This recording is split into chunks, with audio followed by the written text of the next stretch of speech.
Alrighty, hello, Munchman here. Just give me a moment. I have to wait a few seconds. Just doing a sound check and I guess waiting to see if anyone comes in. Alrighty, I think that's good. Alright, it's probably going to be a bit of feedback in a second, or you're going to hear my voice.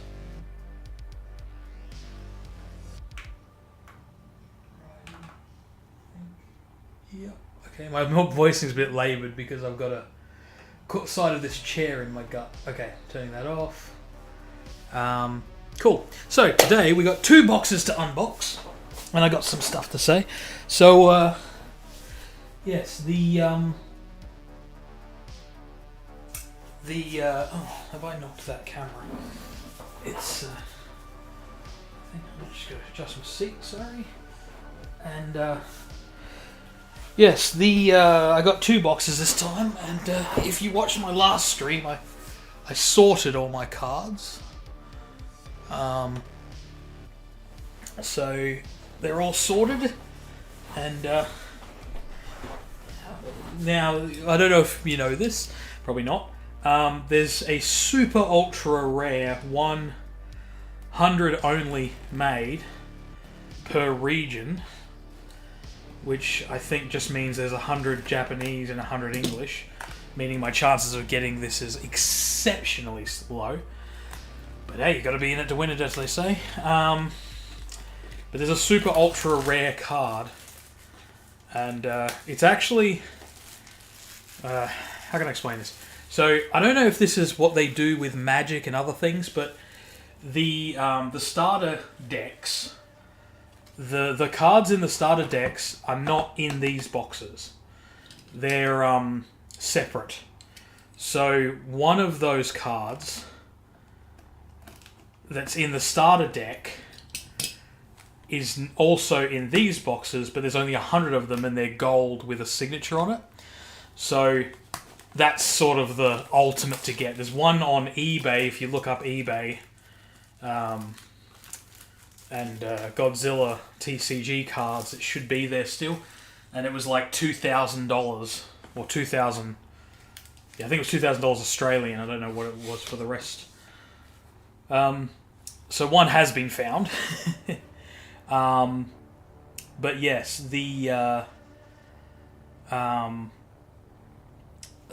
what was I saying? So yeah, there's an ultra rare 1 in 100, and the chances of finding it are exceptionally low.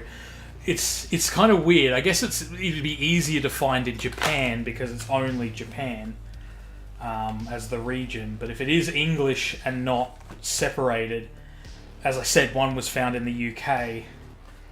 And if you're competing with UK, America, and everywhere else English speaking, then the chances of finding it's going to be pretty damn low. So, yes. Anyway, I've got 2 boxes this week. So I will be opening these, and this is my list of cards I still need to find. There's a magnifying glass should be here somewhere. Where did I put that magnifying glass? Give me 2 seconds. It was right here a minute ago. One of those things that you pick up and you put it back down. You don't put it back down where you found it. Give me 2 seconds.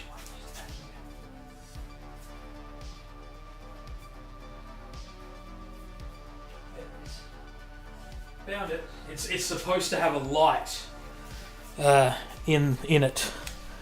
You can see there's the orange switch. It doesn't work. Little light there. And I'm been meaning to see if I can fix it.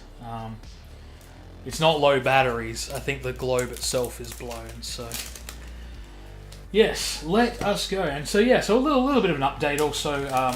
If you've been watching along, I've been watching the Godzilla movies, And I've finished the Japanese movies, and only just this morning I watched the 2014 Godzilla movie again. And it's interesting, when you've watched all the movies, you learn a bit of stuff. So if you've seen the 2014 movie, it's a bit of a spoiler alert. The final Mutu that they kill, the female, is killed by Godzilla when he uses his atomic breath. The male Mutu is killed by Godzilla's tail. And some people are like, oh, if only he used the atomic breath twice. Well, him using his tail actually shows that they watched the original movies, because Godzilla uses his tail quite a lot in the original movies. You know, in the original movies, Godzilla smacks his tail is one of his biggest weapons. So yes, I'm going to be using my magnifying glass a little bit.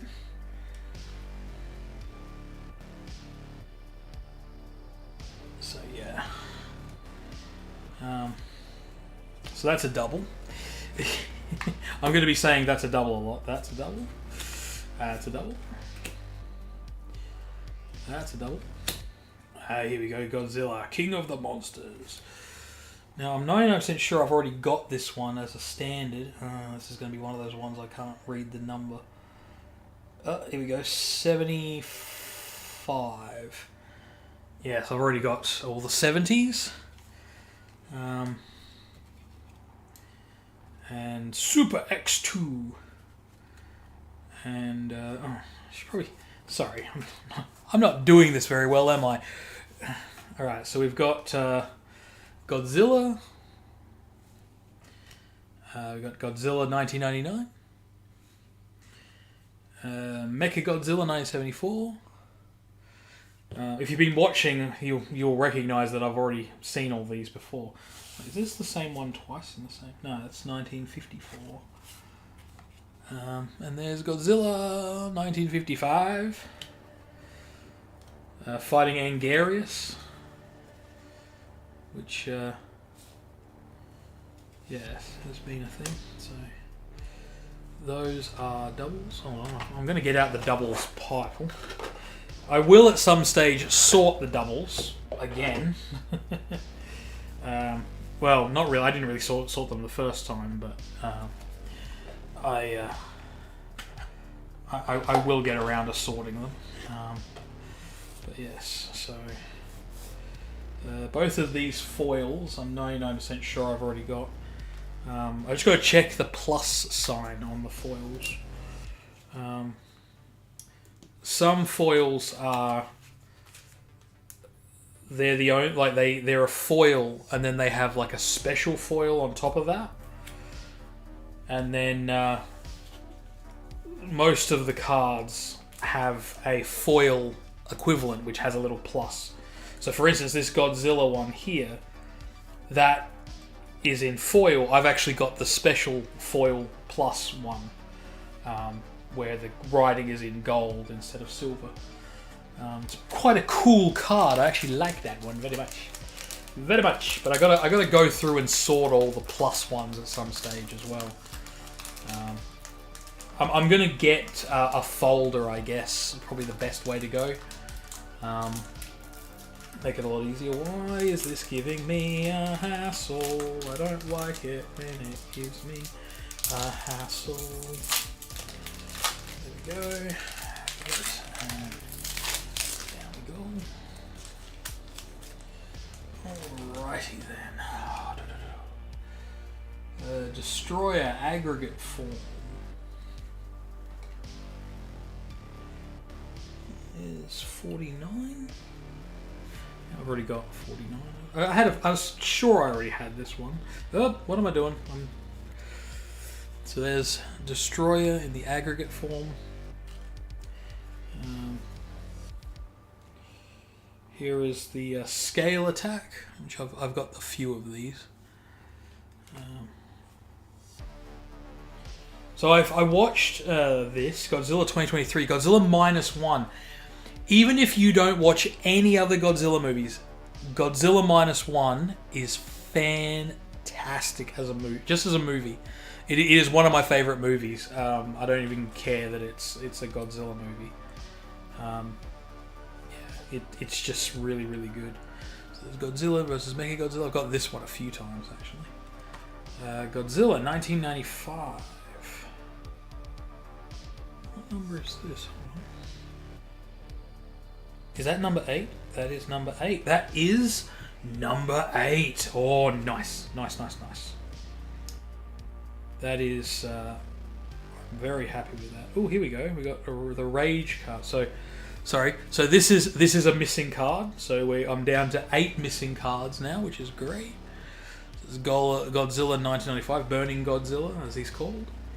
And then the Mothra Lava, which... that was from 1992, and that's actually the Parliament building, the Senate building, I think it is, of Japan that it's on.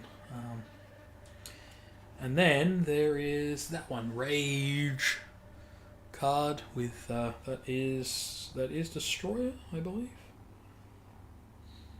Pretty sure that's Destroyer. It's hard to know sometimes with these. The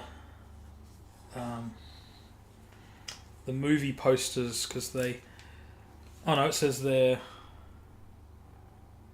Oh no, it just says G. Oh, if you want to watch an absolutely just off the unhinged, crazy movie, Godzilla Final Wars, it's just stupid fun. It is so stupid. It's not funny. It's as 2004 as you can get. Washed out screens. It's hard to explain without it just... It is just so comfortably dumb, I guess you could say. But yeah, so I'll show you this one again. That one there. I don't want to accidentally sort this into something. So I've got to find a spot for it. Like, I guess I'll sit it here. Oh, that was a burp with a bit in it. Yeah, that was a very burp. Oh, there it is. Yes, I knew there was a texture here somewhere. Here it is. So, very good. That's 8. Nice. I'm very happy with that. Some of these are actually worth like $10 or $15. I'm not going to be selling my cards, at least not now, unless I have to.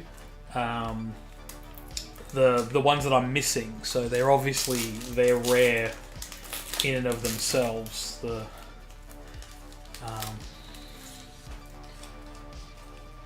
that's something to keep in mind. So we got Augur, which is from the Millennium movie. So yeah, I'm going to keep putting these into the doubles pile. Gogosaurus, which I've got that one a couple of times. Giant Condor, which I've got that a couple of times, I believe. King Ghidorah from 2024. Oh, hello! Very nice card coming up, and another one that I'm missing. I already know that I'm missing this one. Just give me 2 seconds. We're going to magnifying glass to get the number. It is number 10. And I'm pretty sure this one was, I think this was like $15 or something. There's not a complete price guide online, just a select few. Sort of hard to see. I think this is the scene just before he activates the atomic breath in the... it says 2023, so that's Godzilla -1. Again, wonderful movie. I loved it. Here's Baragon. Just give me a second.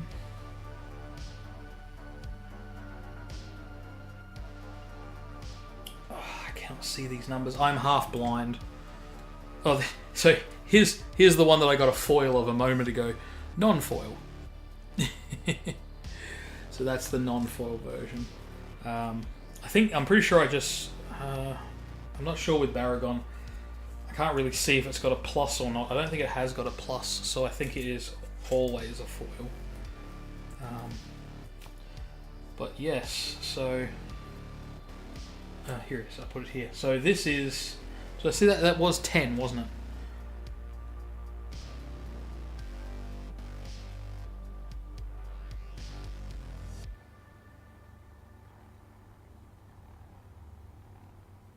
Oh my god, I'm turning this like 5 times. I can't see the number. I am so blind. Anyway, I'll be able to look it up online. If you go to the Bushiroad, you can't actually go to the Bushiroad website and get to the Godzilla side. You gotta Google it to get to it. It's a bit weird. They're not even Bushiroad's website isn't pushing this. So yes, I'm 99% sure that I'm missing this one, and I've got it. Yeah, sorry, now it's just completely washed out. That's all right. Very good. I've got 2 so far. 2 photos. Give me 2 seconds. I apologise. I know nothing going on screen, but just give me 2 seconds. What is going on here? Card list. 1, 2, 3, 4, 5, 6, 7, and 8. Wait, that says 8 is that one. Hold on. Yeah, that's 10. Wait, this Burning Godzilla one. I've got to look at this again. Hold on.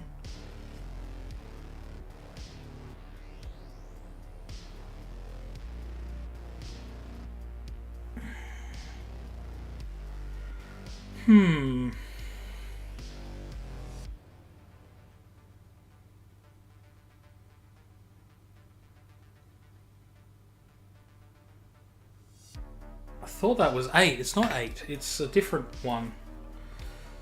Give me a second. And of course this has stopped loading. So I have 10. I don't have 8. I thought I just did get 8, but I didn't. That's a little frustrating. I'll just do a quick scroll down. Just to the 30s. My apologies, nothing much going on screen, I know.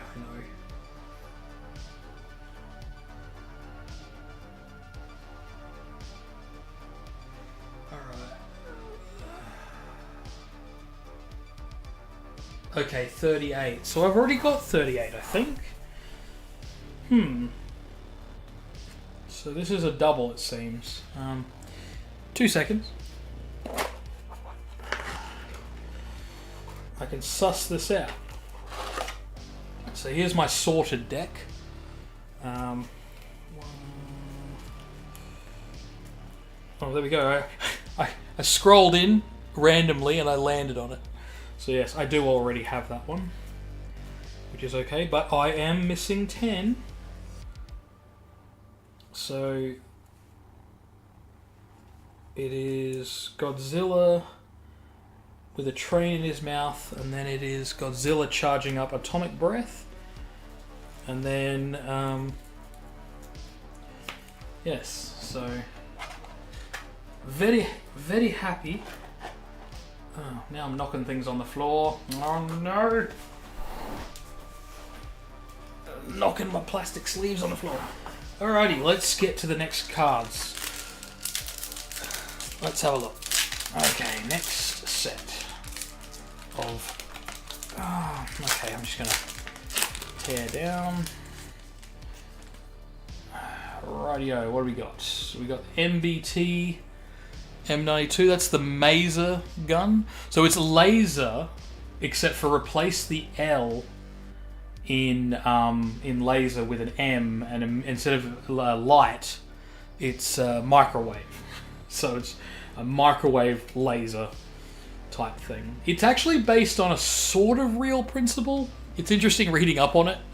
Like, you Google this stuff and there's people going like, Oh, it technically could work. You could technically make a laser microwave thing. It's like, okay, they know that they're stretching the truth. Let's just put it that way. Anyway, there's Godzilla holding Mechagodzilla's head. He did like ripping off heads a little bit. Hold on, what number is this? 41. Okay, no, definitely got that one. Godzilla 2000! And here we go, Gigan in 2022. So I haven't gotten to that yet, but in Godzilla Final Wars, they have Gigan and then they have upgraded Gigan. And yes, very silly character. Gigan was actually kind of silly to begin with.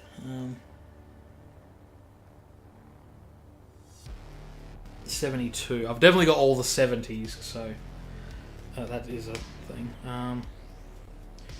So there's Gigan, and then there's Burning Godzilla again. Good old Burning Godzilla.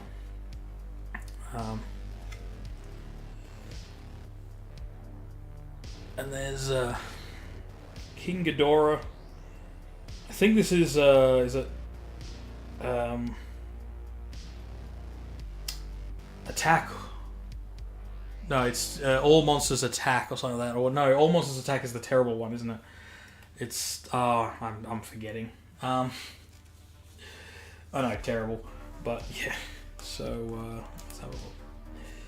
There's Gigan, 2022. So I'm interested to know what the story is going to be in the 2022 movie for Gigan, because he's an alien. He's made by aliens in the original ones, and I haven't seen the new movies, so I don't know if they're going to introduce the alien element again or not. I don't think they do, but I don't fully know. Okay, give me 2 seconds. Okay, so I've definitely got 10. I'm going to have to write 8 back in again. My fault for misremembering and being blind. Give me 2 seconds. I'm just going to do something, which is I'm going to try and put into my head which cards I need to get. I can't share my screen. I can, obviously, if I knew what I was doing, but I'm still learning how to use programs. So it's Kumongo which is the spider, which is 17. 8 is Godzilla 2004. Okay. Alright, Godzilla 2004. And then Kumongo the spider. And then I'm missing 25. Oh, I'm trying to be quick, I apologize. I know nothing going on screen. King Caesar. Yep, okay, I know that. I knew I was missing that one. 31. 31 is Space Beam. The image looks similar to another one, but it is different. Space Beam, which is 31. And then I've got all of the 40s. All the way down to 52, I think it is. 52. Oh god, this isn't loaded. Sorry. 52 is Megarius, which is the 2000 movie, Godzilla vs. Megarius. 52, then 58, 59, and 60. Okay, 58 is Biolante Beast form, then Fire Radan, and Destroyer Perfect form. Okay, cool. Got that. Alright, got to keep those in my head as the ones I'm looking for. But yes, 2 boxes, so yeah. And then there's obviously the super rare 1 in 100 that I'm looking for as well. So here we got Kamakura, Kamacuras, I can't get all these names, I know. Was it 1967? That was the praying mantis style one. And I've had this one a few times. Mothra Egg from 1992. And then we've got... Yeah, Destroy All Monsters, sorry. Yeah, Destroy All Monsters. Which was an interesting one. That had a big bit of tag team action going on. And then Batra. And I just got Space Beam. Okay, there's Batra. Q. Now, here's the question. Is this a plus? Okay, it's a natural foil. And then we've got Scale Attack, which I had that one a minute ago without the foil. So, and then we got the Biolante Rage card, which is the Rage cards are generally the box art, or sorry, movie poster. So yes, that. Now we've got Space Beam. I'm glad I looked these up, eh? So this is 31. So that's another one to complete my collection. Very happy about that. So it's Mechagodzilla's Space Beam. So we've already got 2 down. I'm down to 7 cards left to collect.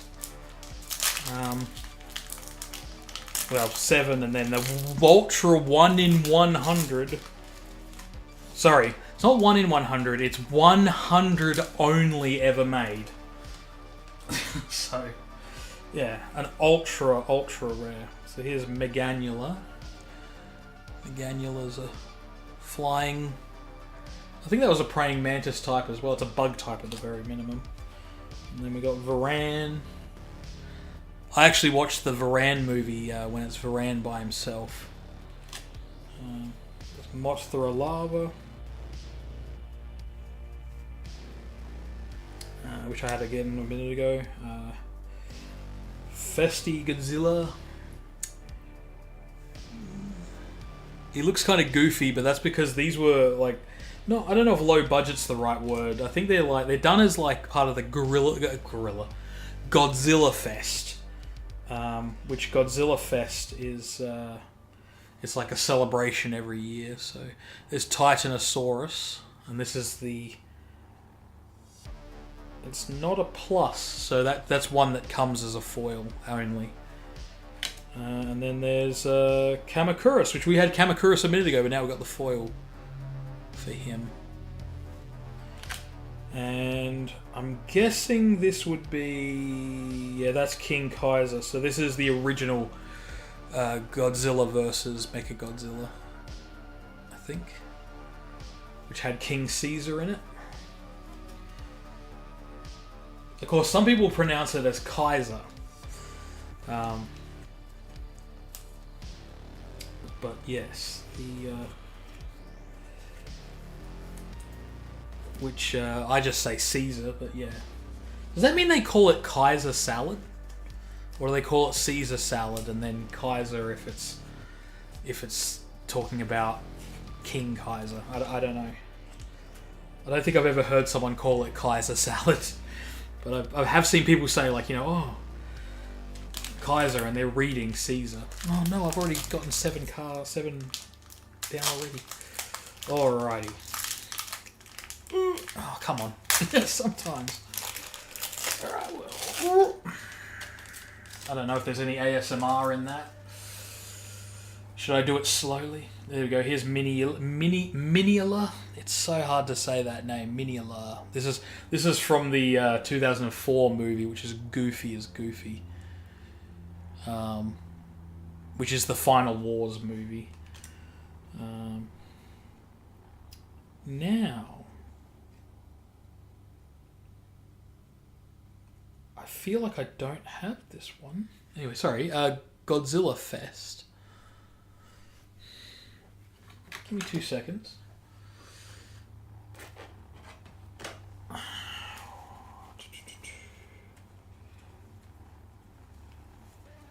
Oh no, it is. I've already got it in my collection. No, that's okay. That's okay. It might be one that I've only got one. Like, it's just the one I've got. Like the. It sounds weird. So yeah, that's Fest Godzilla again, and then Fire Rodan, which I needed. That's part of the. That's one that I needed. That's 69, I believe. Giggity.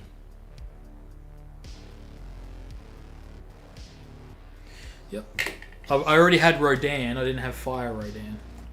Oh, and King Caesar. That's another one that I needed. So there we go. I got 2 in a row that I needed. This is my collection is completing, which is really good.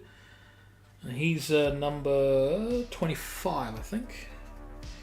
I'll do a proper check in a moment. And here's Godzilla vs. Destroyer. I don't know how clear that is. It's coming out. If you got any advice, if I should put them closer to the camera or whatever, please tell me. Here's Augur. I had Augur a minute ago, but now this is the foil version. And yes, the titular Godzilla card game, Rage card. I need to actually read the rules at some stage about how this all works. But yes, so that's Augur. And Destroyer. Yeah, Destroyer was kind of a weird movie. Not a bad movie, just sort of odd. Give me 2 seconds to just do something. Because I'm showing them to the camera, sometimes when I put them back down, I put them down the wrong way when they're the sideways ones. Alrighty. Right, we're getting through this first box. As I said, I got 2 boxes today. Aren't you all lucky?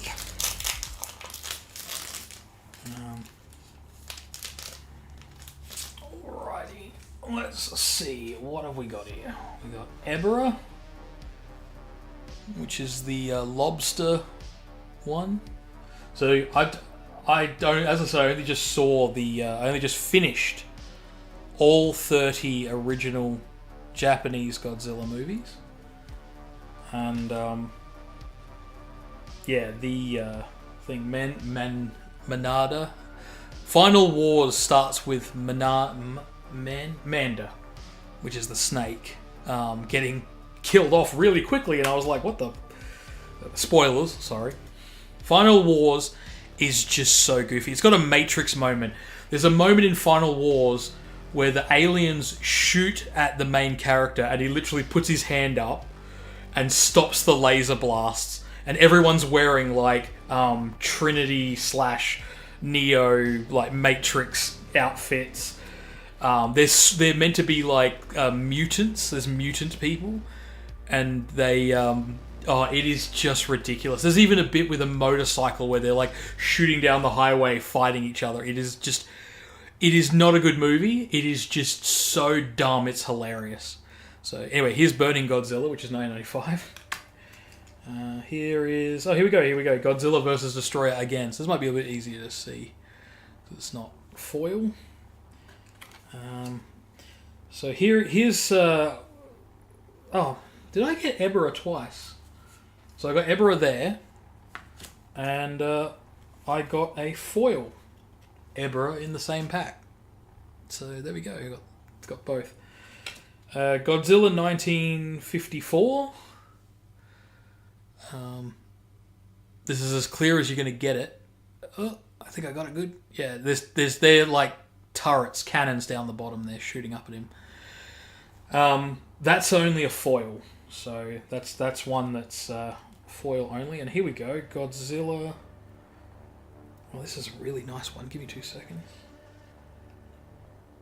Yeah, this is a plus. So this is... I think this is 5. Hold on. No, this is... Yeah, it is 5. I'm pretty sure this is the one that's a foil only, but I've also got now... You can see the writing is in gold. Because it's a foil... The normal one is foil, and then this is...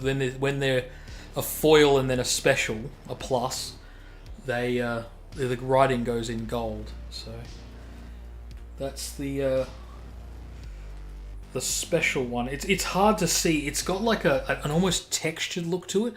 I don't know if it's gonna. Yeah, it's not really coming out.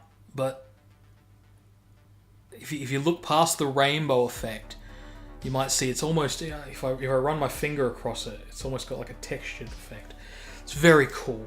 Unfortunately, doesn't come through very well on the camera, but yes, it's very cool. Very, very cool. I like. But yes, so far I'm completing my collection. Again, I don't know if I'll ever play the game, but if you are looking to collect, just remember that the starter decks are... You can't get the starter deck cards in the packs like this. So they're separate. These are, if you look down the bottom, hold on, I'll just see if I can... It's EBP01. And the ones that are in the starter deck are ESD01. Now, in October, they're releasing the second set of cards. And they're going to have more of the monsters. See, this is you can see it on the pack here. It says Godzilla versus Godzilla. And if you've been watching my channel, you'll see that I get a lot of Godzilla cards. Godzilla 1954, 1994. Like the first 4 cards are 1954 Godzilla. And then later on there's even more 1954 Godzilla. But, so it's the first release booster pack sets are very much, oh, I don't like this. It's torn badly.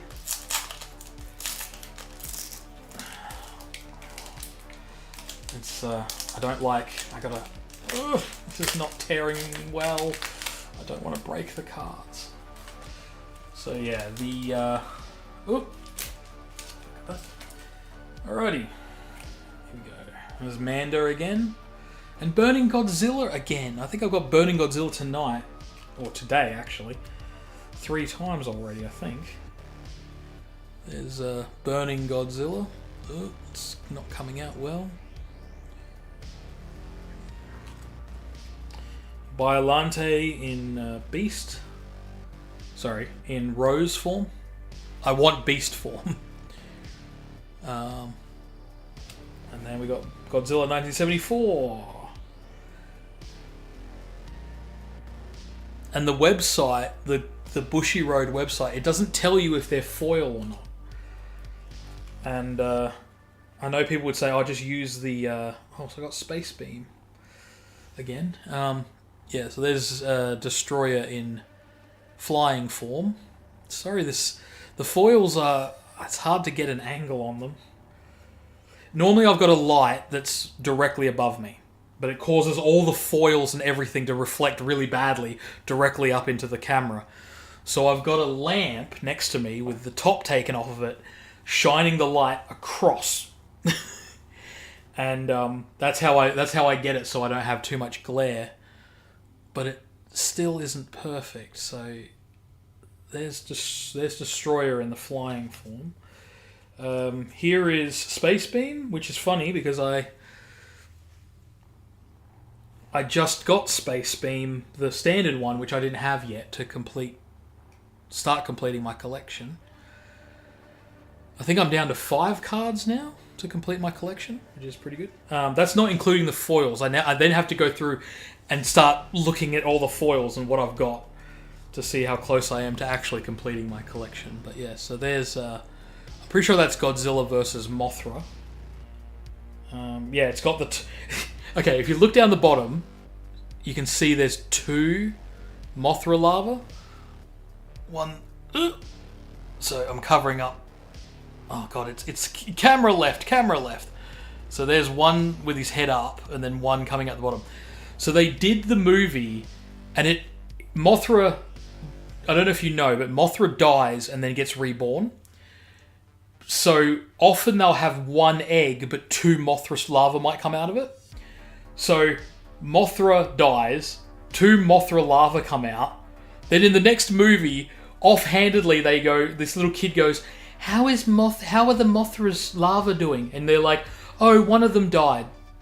And it's like, like we're not gonna go into like what that means or anything. It's like, oh no, it just casually like died off camera, and they don't make any more mention of it. And I'm like, I guess it wasn't that important.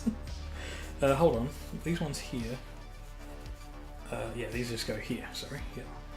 So you can see my doubles pile is getting bigger and bigger.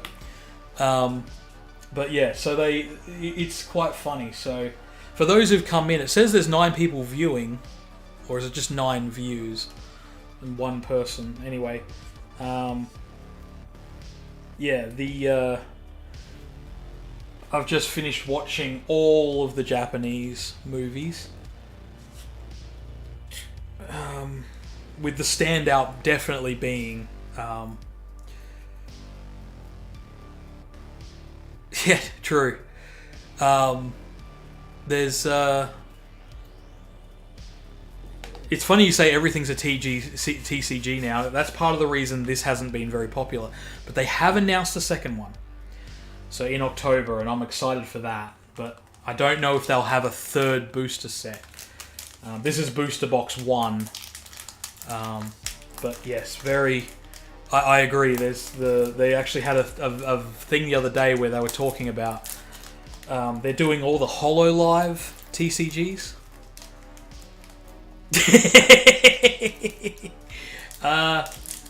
I think maybe not a TCG. I do know there are collector cards though. Am I peaking the microphone when I laugh? I'm a little bit worried that I'm peaking the microphone. The bottom of the screen shows it going red as red. If so, I might have to adjust the volume. But yeah, oh, there's a channel called Cam Sandwich. Cam Sandwich. So it's SAMMICH. And Cam is in like Cameron, but like with a K, like KAM. And he covers board games.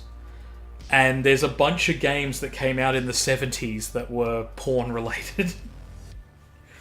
And some of them were pretty bad. There was one of them where you literally, when you play the game, you play cards and then have to undress. And it's a swingers party game where once the first man and woman that get completely undressed are supposed to have sex in front of everybody. And the whole thing is supposed to be lit with a candle. And he bought the actual game. He got a copy of it. And the candle is so, like, it's on like a little pedestal. He said, someone's going to have sex and knock the candle over and burn the house down. Because all your clothes are everywhere as well. If you get a chance, check out Cam Sandwich. He's really good. But yeah. It's people like Cam Sandwich that got me into sort of, going out and buying a thing. I don't know if you can... That's not... So that is the gravity beam. So that's King Ghidorah on the left, picking up Godzilla and throwing him around. I can't remember what movie that is, though. That's the thing. I watched all... I don't know if you got here before. I've watched all 30 Japanese movies. I'm now watching through Monsterverse. And the next one to watch for Monsterverse is the Kong Skull Island. But yeah. Oh, Gundam TCG. My biggest thing with the TG, the only reason I really chose Godzilla, because I hadn't watched the movies at all, or except for the 1998 movie and the 2014 movie, which I was saying before, I watched the 2014 movie this morning. It was because this is a new TCG. So it was kind of like, I didn't have to worry about like additions and versions and stuff like that. But now that I know a little bit more, I actually realise I probably could have gotten into some other ones. But I am enjoying this. There's a lot of resources for Godzilla, but they're outdated. A lot of people have sort of gotten out of Godzilla recently. Anyway, sorry. Here's Baragon. He's such a doofy. Look at him. He's like, derp. Look at me sitting up. Some of them, I'm sure they do things. Oh, Megarius. Here we go. I'm 99% sure this is a new card for me.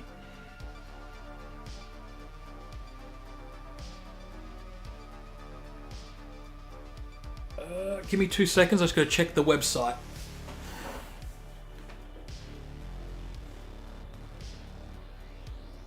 Oh, come on. I can't see if this is 62 or 52. I am blind as a bat. Well, okay, maybe not that bad. Actually, you know what's funny? Bats aren't blind. Bats can see really, really well, and they have echolocation. So when people say blind as a bat, it's like you've got that completely wrong. They can see things without even seeing them, and they have good eyesight. What we should be saying is blind as a mole, because moles are terrible. Vision, they can't see shit. A new gen Godzilla, and I am too. As I said, when the TCG was coming out, so 2 months ago, I started watching all of the Godzilla movies, and as I said, I've watched through all of the Godzilla movies. Plus, I watched Varan, which is a single movie that was really hard to find, and Mothra with a standalone movie. And Rodan, the standalone movie. So I saw 18 movies in the show. So I've actually seen 33 movies total. But yeah, if you haven't seen, if you only want to watch one Godzilla movie, you have to see Godzilla -1. -1 is just so good, like just epically great. Can't even begin to yeah. So anyway, there's Megarius. Who's a bug, and bit of time travel shenanigans when it comes to Megarius. So Megarius is part of the Millennium movies, and the Millennium movies are fucking weird. So I don't know if you know all this, but you've seen -1? Yes. Oh, I love it. Did you see it dubbed or subbed? There's by the way, there's 18-second delay. So everything I'm saying now happened 18 seconds ago. So if you feel like I'm delayed, I am as well. Yeah, Shin Godzilla was good. They have a joke, which is in the Heisei era, they say it's the Heisei era is often called the Versus era, because every movie is Godzilla versus, Godzilla versus, Godzilla versus. Oh, come on, go. Sorry, this is awesome. I've almost completed. Yes, of course. Japanese sub, of course. Yep. But yeah. Here we go. Talking about -1. The train scene. That's when I can't remember. There are so many names in so many of the movies. I can't remember any of the character names. I forget them more than anything else. Small story on that though. I will tell you something interesting. I'm a wealth of weird facts at the best of times, and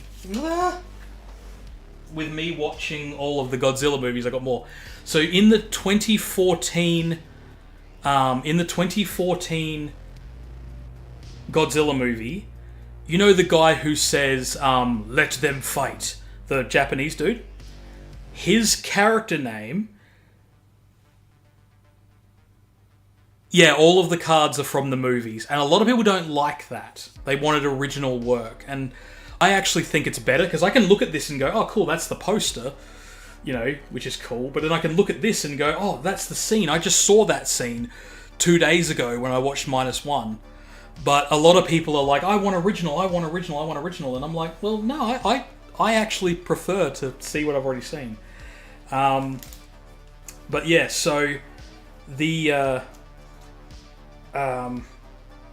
I'm distracting myself, and it's great talking to you, by the way, but it's weird because we're 18 seconds delayed, which doesn't help. And I don't even know if it's exactly 18 seconds, because 18 seconds is the average. Sometimes it's like 20 seconds.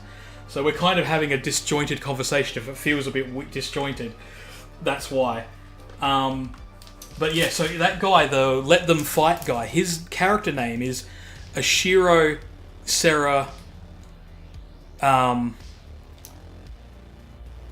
Serizawa, right? And Serizawa if you go and look up the poster or any stills for the movie, he's the guy with the eye patch in the original movie. He destroys Godzilla, right? So they gave him the surname, right? And I picked that up straight away. Then I looked at Irishowa and I found an article that said, oh, he's named for the original director. So it's Ishirio. I am terrible at Japanese at the moment. Normally I'm a bit better. But it's Ishiro Serizawa. Ishiro Honda was the original director, and he directed almost all of the Showa era movies, which is 1954 to 1975. And so basically, that character, the Let Them Fight character, he's the creator and the destroyer of Godzilla. I don't know if they wanted to do that exactly that way or just pay homage to two characters, but yeah, it's basically he's the Omega character. Now I haven't seen any of the movies past Godzilla 2014, so don't spoil them, please. But I'm pretty sure he shows up in the other ones, but I don't know yet. But yeah, it's crazy how all the movies are. So basically, the Heisei, if you don't know, the Showa era is because the Emperor of Japan in the real world was Emperor Showa. So they call it the Showa era. And then the Heisei era, which is 1984, which, by the way, is the year I was born. So don't I feel old. I don't think I showed this one. Godzilla, this is Fest Godzilla. I think this might be a parallel card. I'm not so sure. But yeah, so the Heisei era, which is 1984 to 1995 or 1996, those movies, they ignore all of the Showa era movies except for the very original 1954 movie. But those ones actually directly sequel each other, whereas the Showa era movies... I'm sorry, I'm stopping from getting the cards, I know, but I'm going to go off on a tangent here. The Showa era movies are technically sequels, but they'll have a building get destroyed, like the Capitol building or the Senate building, which I've got here, by the way. I was talking about it earlier. I'm not sure if you were here when I said it. But there's a building early on. Here it is. Well, just to show you. Okay, so here... Actually, this is in the 1992, so this is in the Heisei era. I don't know if you can see it properly, but it doesn't help that it's a shiny. But that building there is the Senate building of Japan. You can kind of see it's got like arches, sort of. It's got like a triangular roof. It doesn't help that it's also covered in like the cocoon for Mothra. But basically, that building gets destroyed by at least 3 different kaiju who fight Godzilla.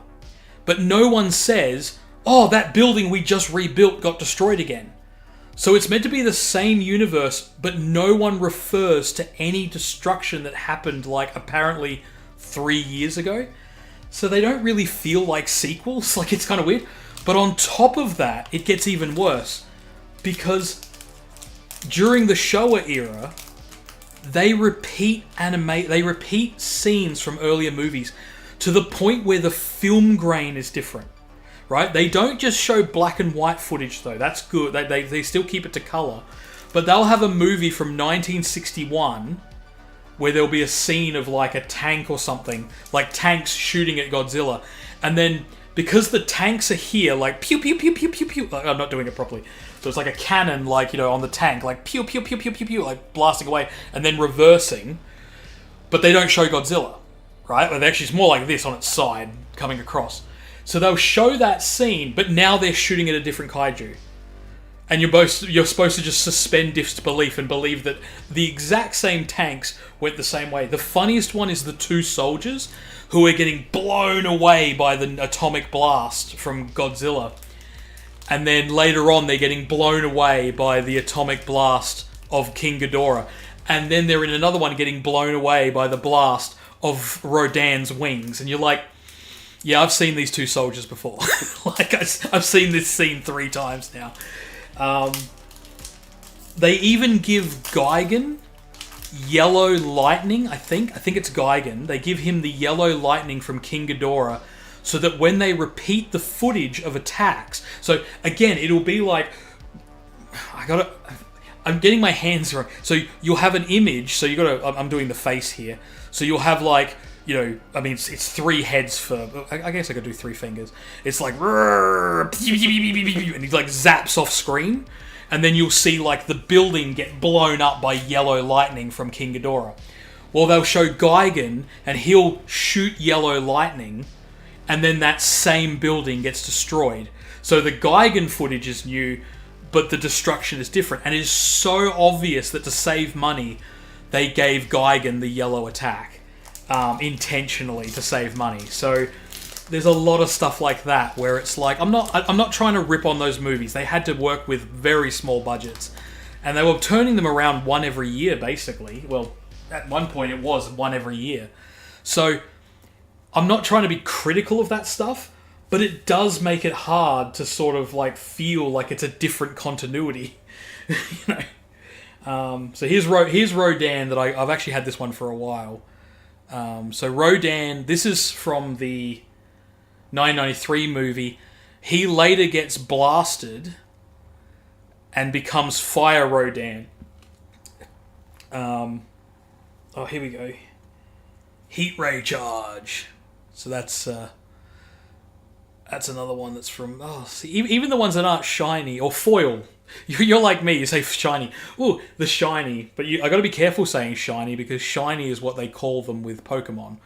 And some people might get upset. I don't know who will get upset, but you never know. But yeah, as I said, I've watched all these movies in the last 2 months. Okay, if you are looking to watch all the movies, here's my advice. And I shouldn't be saying some of this stuff, but okay, some of them I found on 1337x. I think it's TO, which is Toronto, I think. That's a torrenting site. You have to be careful because a lot of them don't come with subtitles or they're the English dub, but they don't tell you. Shoots the beam to space. Which I'm not sure when he does that. Hold on. So here's 1989 Godzilla. I don't know how blurry these are. See, I've got to look that way to see the computer screen.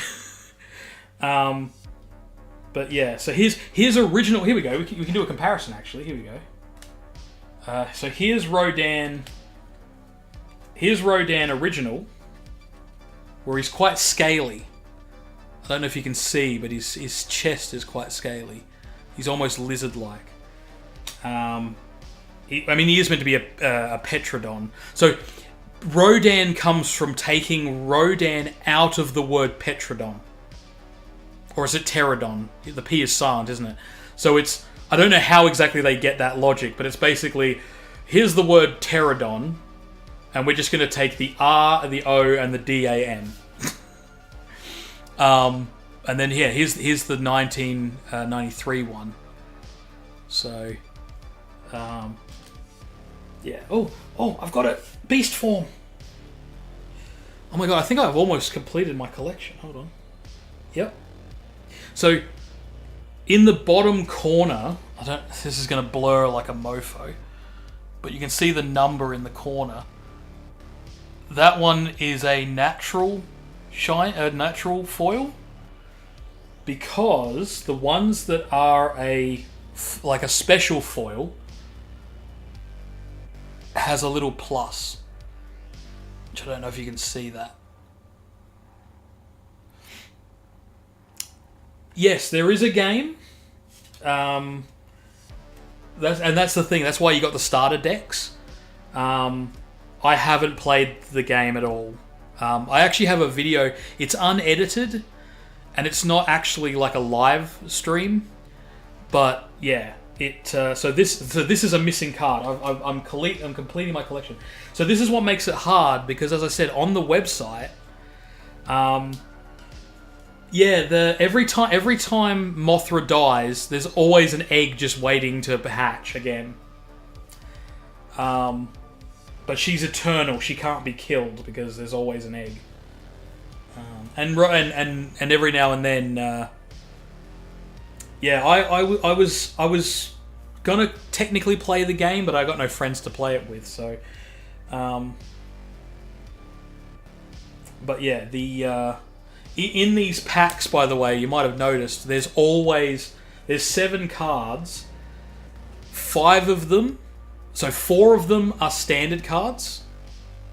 2 of them are foil for 6 standard cards. And then there's always 1 rage card, which a rage card is always a poster. So, okay, I can show you there. So that guy in the corner, when it decides to focus... Oh, it's not going to focus. Yeah, see the guy with the eye patch? He's Serizawa. And yeah, almost every movie that Mothra is in, she dies. So, if you've seen the new MonsterVerse movies, I'm told she dies in those. And I'm like, okay. But yes, don't worry, this is only the first box. I'm just finishing the first box now. But yeah, I am so close to finishing.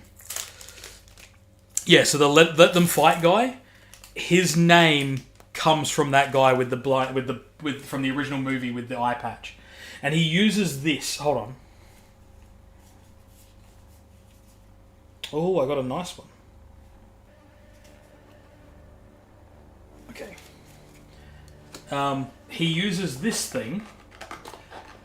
I can pull it out. It is... because I know it's near the end of the deck. So this device here, which this is again a natural shiny, it's going to be very hard to show it.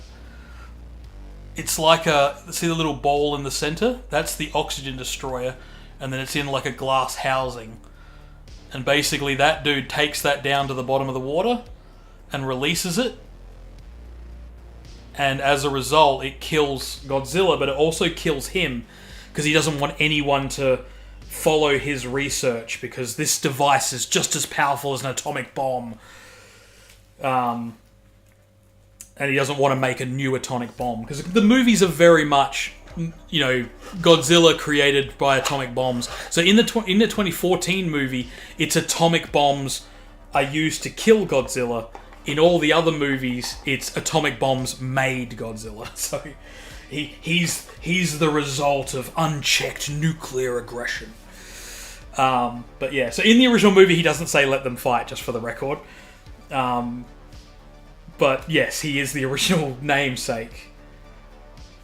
Oh, okay. This is another one where I've got 2 of the same one. So here we go. I can show you side by side.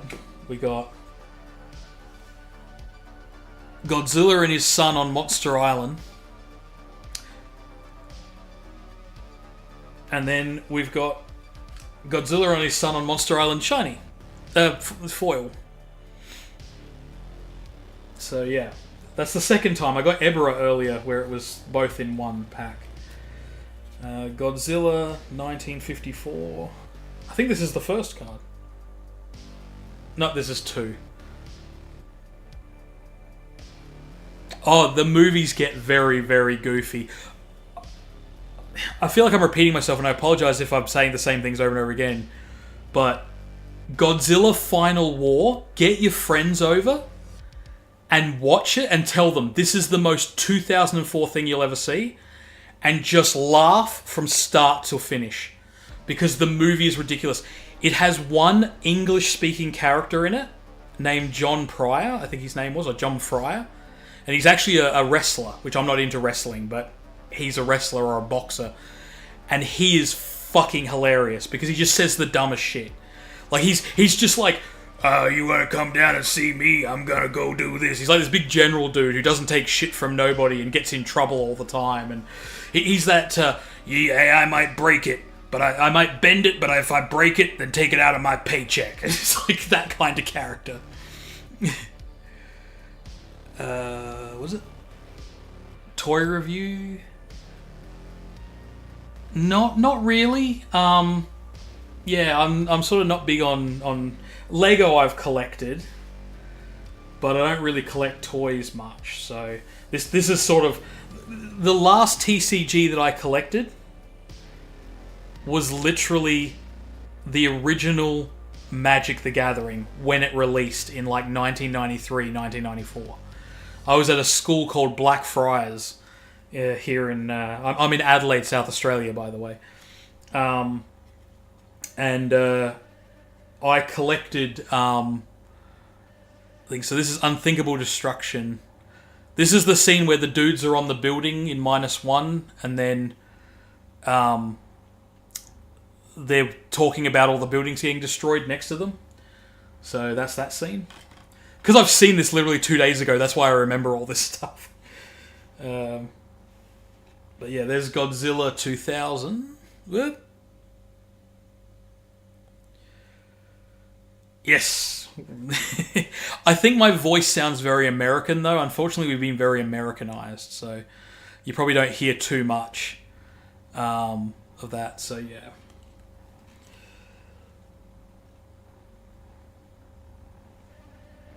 I think... Hold on. That's number 8. Hold on a minute. I think I might have just completed my collection. So there's Godzilla 2000. Sometimes it doesn't go very well. Give me 2 seconds. Hold on. 1, 2, 3, 4, 5, 6, 7. I'm missing 2 cards. That was a very good haul. Very good haul.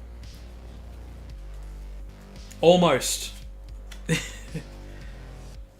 So I was missing 9 cards. And now just remember, I don't have all of the foil cards. So the ones with the little plus in the corner. I have to go through and find out how many of them I need to get. So this one here is a foil and then like a special foil. I have one of the cards that I need, one of these 9 missing cards. I actually already have it in the foil, but it's a plus, so I don't count it as a original. So I want to get all of the non-plus cards sorted first, then go back and sort out all the foil cards. So it's all a process. A long process. But no, I'm 2 cards short. So, yeah, so these are the ones I got tonight, which is... I keep saying tonight, it's the middle of the day. It's literally 2 p.m. So there's Biolante Beast Form. You can't see it from the image, but it's actually a plant kaiju. And there's Kamungo, which is a spider. And then we got Megarius, which is a bug, a prehistoric bug. King Kaiser. King Kaiser's a funny one. King Kaiser is like I'm saying Kaiser, like Caesar. I was talking earlier about Kaiser. Now the word's in my head. King Caesar is a weird one. He's actually like a protector of this one specific family, which is a bit odd. And then there's Space Beam. Space Beam! So in the... let's get into Goofy. Hold on a second. Before I start the next box, I gotta get this. So the Showa era movies, as I was saying, yes, King Kong. I don't know. I don't think there's any King Kong in this card set. No, there isn't. In the one that comes out in October, that will have King Kong. I think I've seen that. So Mechagodzilla originally was created by an alien race from the planet X called Exilians. Right? When they did the Heisei era, Mechagodzilla is created... Okay, I have so much to say, and I'm trying not to get over myself, because you may notice I tangent and then I start a new conversation. In the Heisei era, there's a movie, I can't remember which, I think it's Mechagodzilla 2, which doesn't make any sense, because Mechagodzilla 1 is in the Showa era, and the Showa era is completely ignored. So, in the 1984 movie, they basically say, Godzilla attacked in 1954, which is the original movie, and then never attacked again. So all the Showa movies are removed. Then they did Mechagodzilla 2. But Mechagodzilla 1 has already been retconned to not exist. So it's like, why did you call it 2? Like, it doesn't make any sense. Especially since they're still calling, like, you know, I guess after that they started calling them Godzilla. So that's why the 1984 movie is called The Return of Godzilla. As opposed to, the thing. So it gets odd. So the Millennium movies, okay, so it's already confusing a little bit, right? Oh, wait for it. So, Godzilla 1999 is the first movie, and then ignore all the other movies, including the Heisei era movies. And that's Millennium, right? Then Godzilla... Hold on, give me 2 seconds. I'm going to bring up the list of movies because I need to remind myself of what each movie's called. Hold on, 2 seconds, sorry.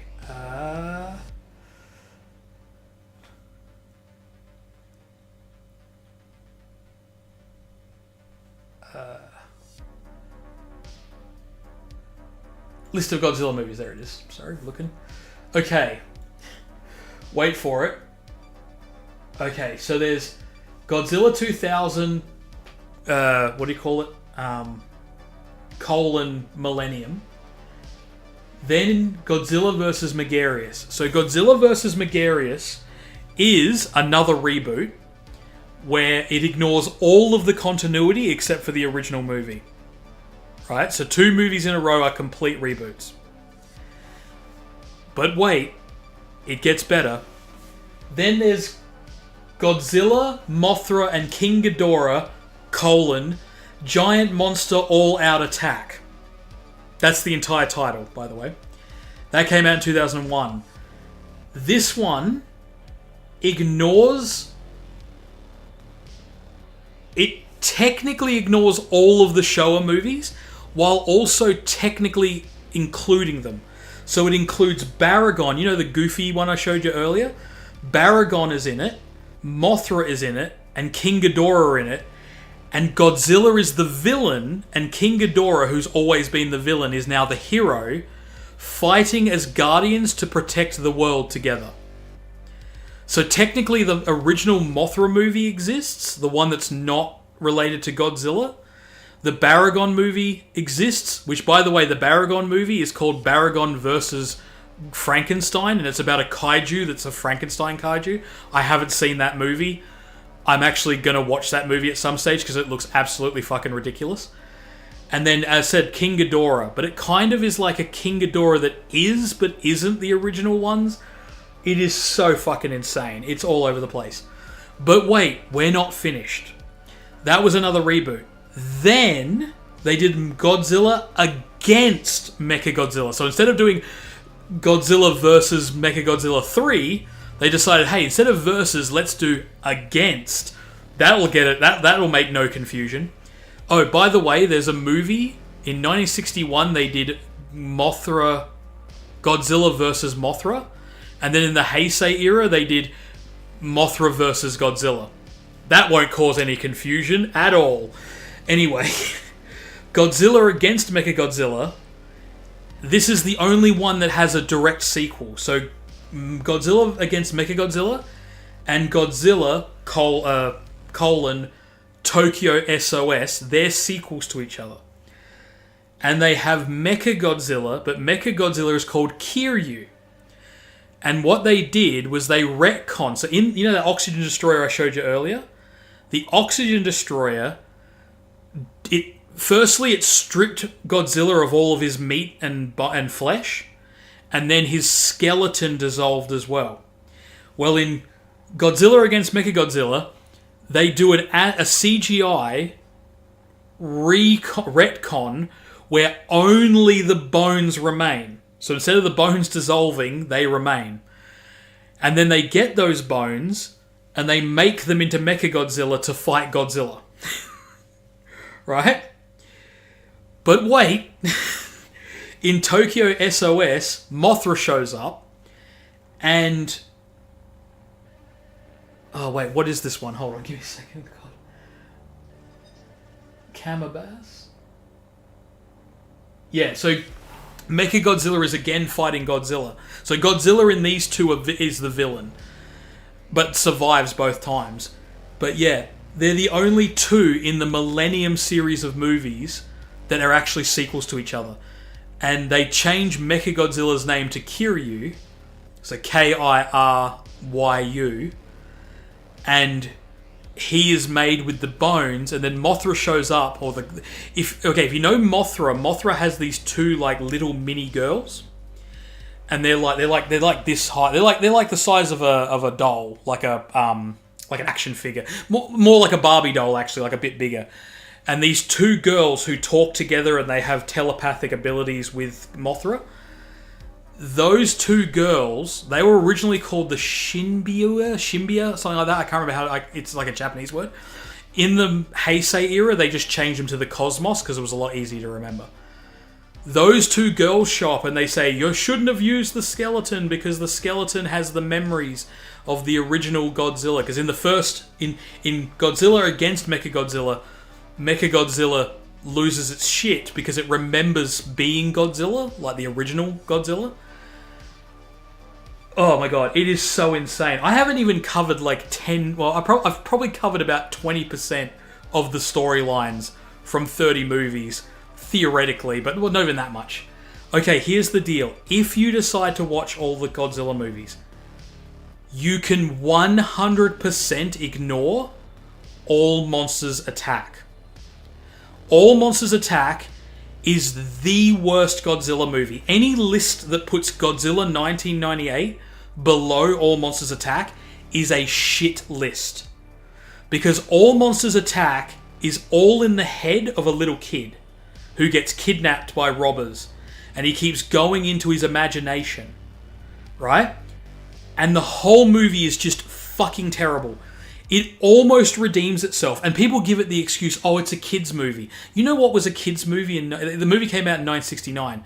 Do you want to know what was a kid's movie before 1969? Fucking Disney movies. They were kids' movies. And they had fucking respect. The All Monsters Attack movie literally ends with the kid saying, I hate bullies. And then he goes and bullies an innocent man and tries to get his father to apologize because he just picked on somebody. And I'm like, what are you doing? If this is for kids, that's a terrible message. But yeah, absolutely god-awful fucking movie. I cannot... If you said to me, go back in time and delete one Godzilla movie, oh, I'd leave 1998 100% intact. If you haven't seen Godzilla 1998, it is fucking hilarious. It is so fucking dumb. It's done by the director of 2012, The Day After Tomorrow. Roland Emmerich is the director. He did Independence Day. Now, Independence Day is dumb, but it's fun. Godzilla 1998 is dumb and also fun. But yeah, you can enjoy Godzilla 1998. We watched it for a bad movie night recently. I have friends come over and we watch bad movies every fortnight. We totally enjoyed 1998 Godzilla. I am so glad I never showed anyone All Monsters Attack. All Monsters Attack is fucking garbage. It's not a kid's movie. It's not good. It's fucking terrible. I hate it with a passion. I actually feel like my time was wasted. But yeah, absolutely terrible movie. He goes into his imagination and he talks to Mini Illa. I don't know why they called him Mini Illa. So it should be Mini Zilla, right? But it's Mini and then LLA. So it could be Mini Gorilla, basically. But Mini Illa is like... He has an imagination. His bully also becomes a kaiju. And the bully kaiju picks on Mini Illa until Mini Illa basically grows 3 sizes or 5 sizes bigger and beats up the bad kaiju. Hopefully they never do the All Monsters Attack kaiju. Because it's a terrible kaiju. It's even got pimples and shit. Like, you know, because it's a pimply kid. Even though the actual kid it's based on is a prepubescent kid. So he doesn't even have pimples yet. But they made him a pimply kaiju. And then the funniest part is that he gets up and tries to cheap shot Mini Illa. So then Godzilla, who's supposed to like represent an adult, kicks the shit out of him. So it now looks like Godzilla is kicking the shit out of a kid because that kid was beating up his kid. So the lessons are all over the place. Like, it's just so fucking stupid. But yeah, it gets worse and worse the more you watch it. And yeah, All Monsters Attack is the worst movie, and it's just dumb. It's just absolutely dumb. I can't stress enough how bad it is. I am so glad that they never did anything else with that one, but yeah. So all of the footage that's in that movie, the only original footage is Mini Illa and some scenes with the new weird kaiju. All the other scenes in the movie are just ripped from other movies. So, which is something, as I said before, that Toho did a lot of. So, yeah. But you can totally skip that one. It is a very weird movie. It's very odd. Actually, before I do these cards, I'm going to do something just quickly. I'm going to put these cards into my collection and cross them off. So I'm doing a bit of keeping. So my hands are not going to be on screen, but I'll still keep chatting. But yeah, and then okay, here's where it gets even worse. So Godzilla,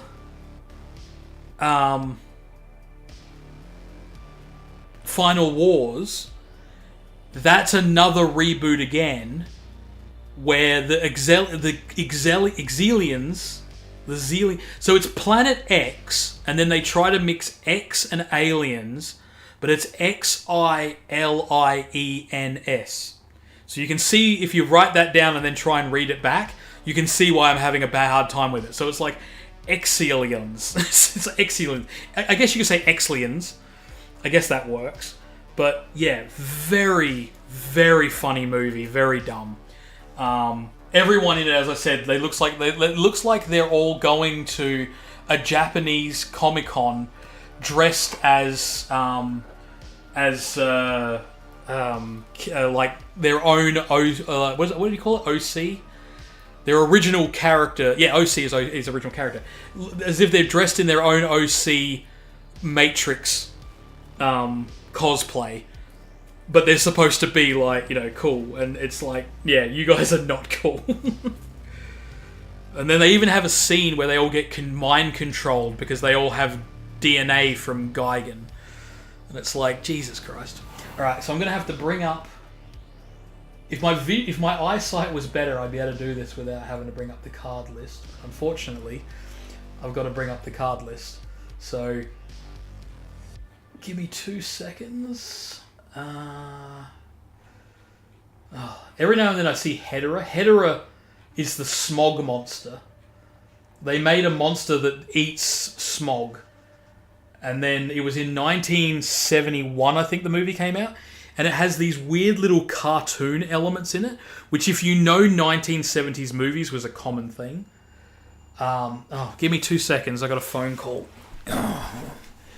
2 seconds, sorry.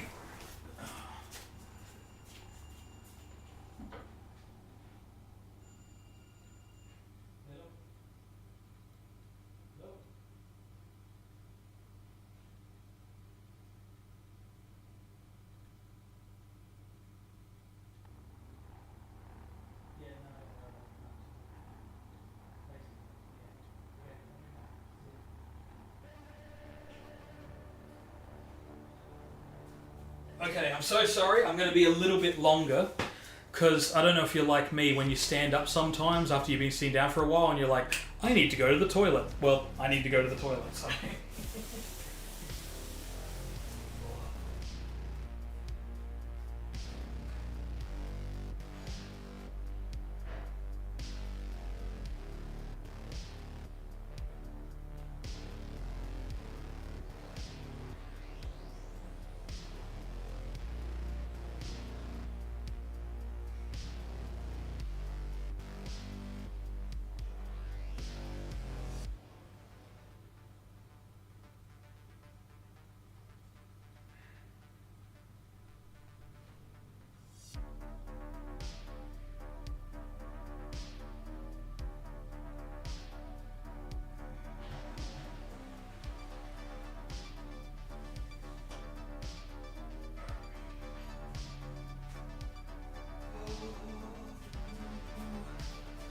Okay, sorry about that.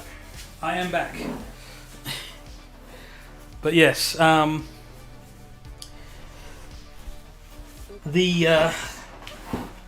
sorry, I got distracted from a thing. Yeah, Godzilla Final War is a standout. I highly recommend seeing the original Mothra movie, which came out in 1956, I think it was, or 7, or something like that. Just remember, it doesn't follow the same continuity. And it's all of the old movies, some of the plot lines, you can't help sitting there going like, what are you doing? Pick up the gun, shoot him.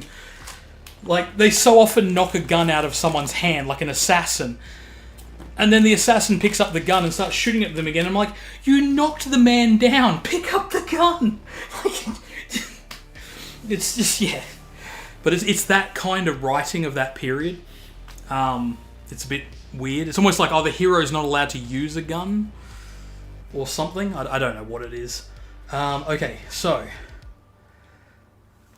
this card is...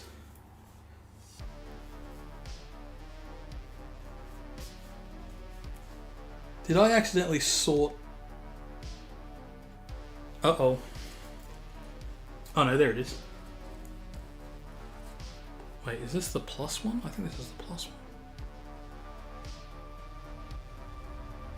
No, this is the one. I just put it in the wrong pile. Okay, this is card number 8. So 1, 2, 3, 4, 5, 6.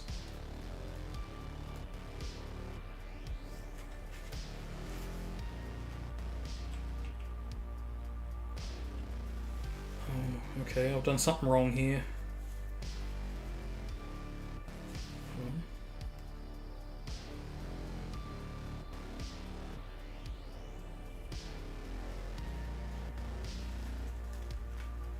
I've done something wrong here.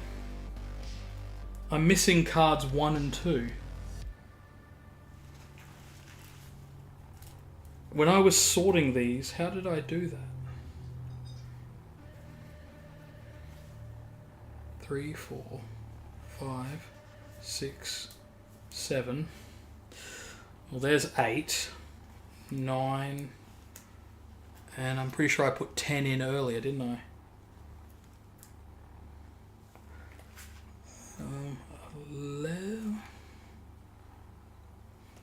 11, 12, 13, 14, 15, 16, 17. And then...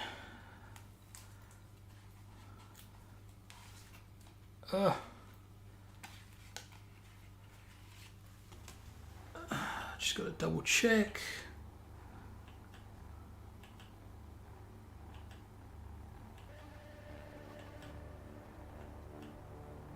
Sorry, I know I'm being very quiet, but...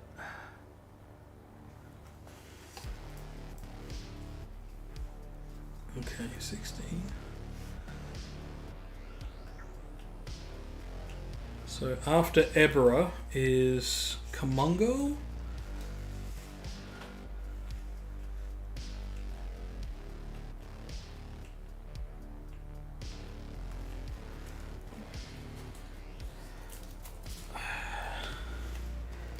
Kamacuras, Angarius,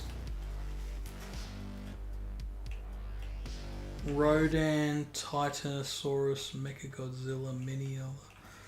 So, I'm just making sure I've got all these cards still. Okay, then we got King Caesar.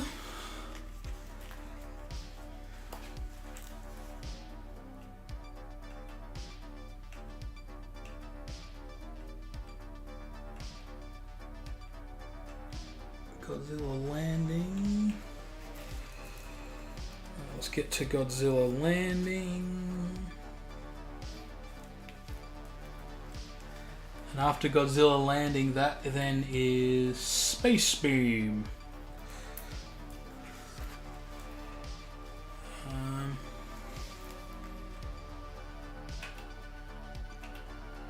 then I think I got a ways to go. Sorry, I'm just reading lists here. Sorry about this. It's going to be a very quiet part for a bit. Mothra Egg, MBT, Augur, Biolante, Destroyer, Mothra, Augur. There we go. Okay, then there's Megarius. So I'm going to go down all the way to... Long way to go. Oop. Have I gone too far? I'm not sure. I need Augur Phase 2.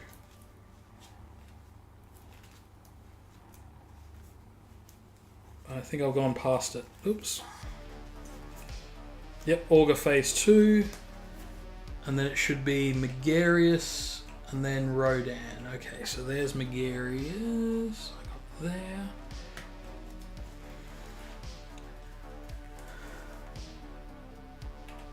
And then I think the next one, Batra, Super X2, Mothra, Beast Form. Batra, Super X2, Mothra.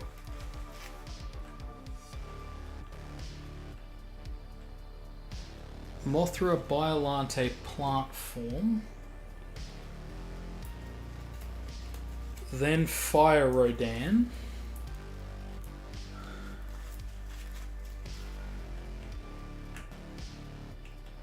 And then Destroyer Perfect Form. I think Destroyer Perfect Form is the only card I still need to get.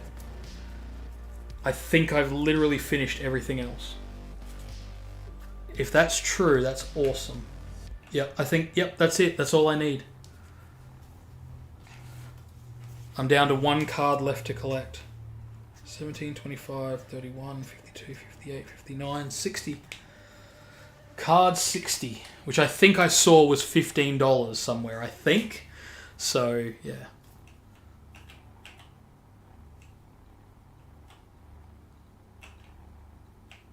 Okay. Give me 2 seconds to go all the way back up to the top. Because I have screwed up at some point and accidentally... Oh, no I haven't. I screwed up in picking them up. Okie dokie, there we go. I have literally one card left to get. And then there's the one that's one... Only 100 of them have been made. Are you still there, Recon Fox? Or have you headed off? Had to go? But yes, so I'm down to one card left to get. Which is... I'm going to leave it on my side screen here just quickly.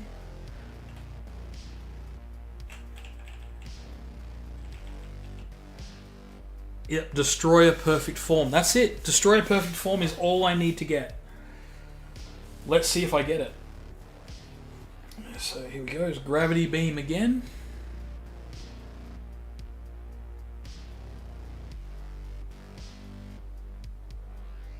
Yeah, some of these are not forming up well. Godzilla 1999.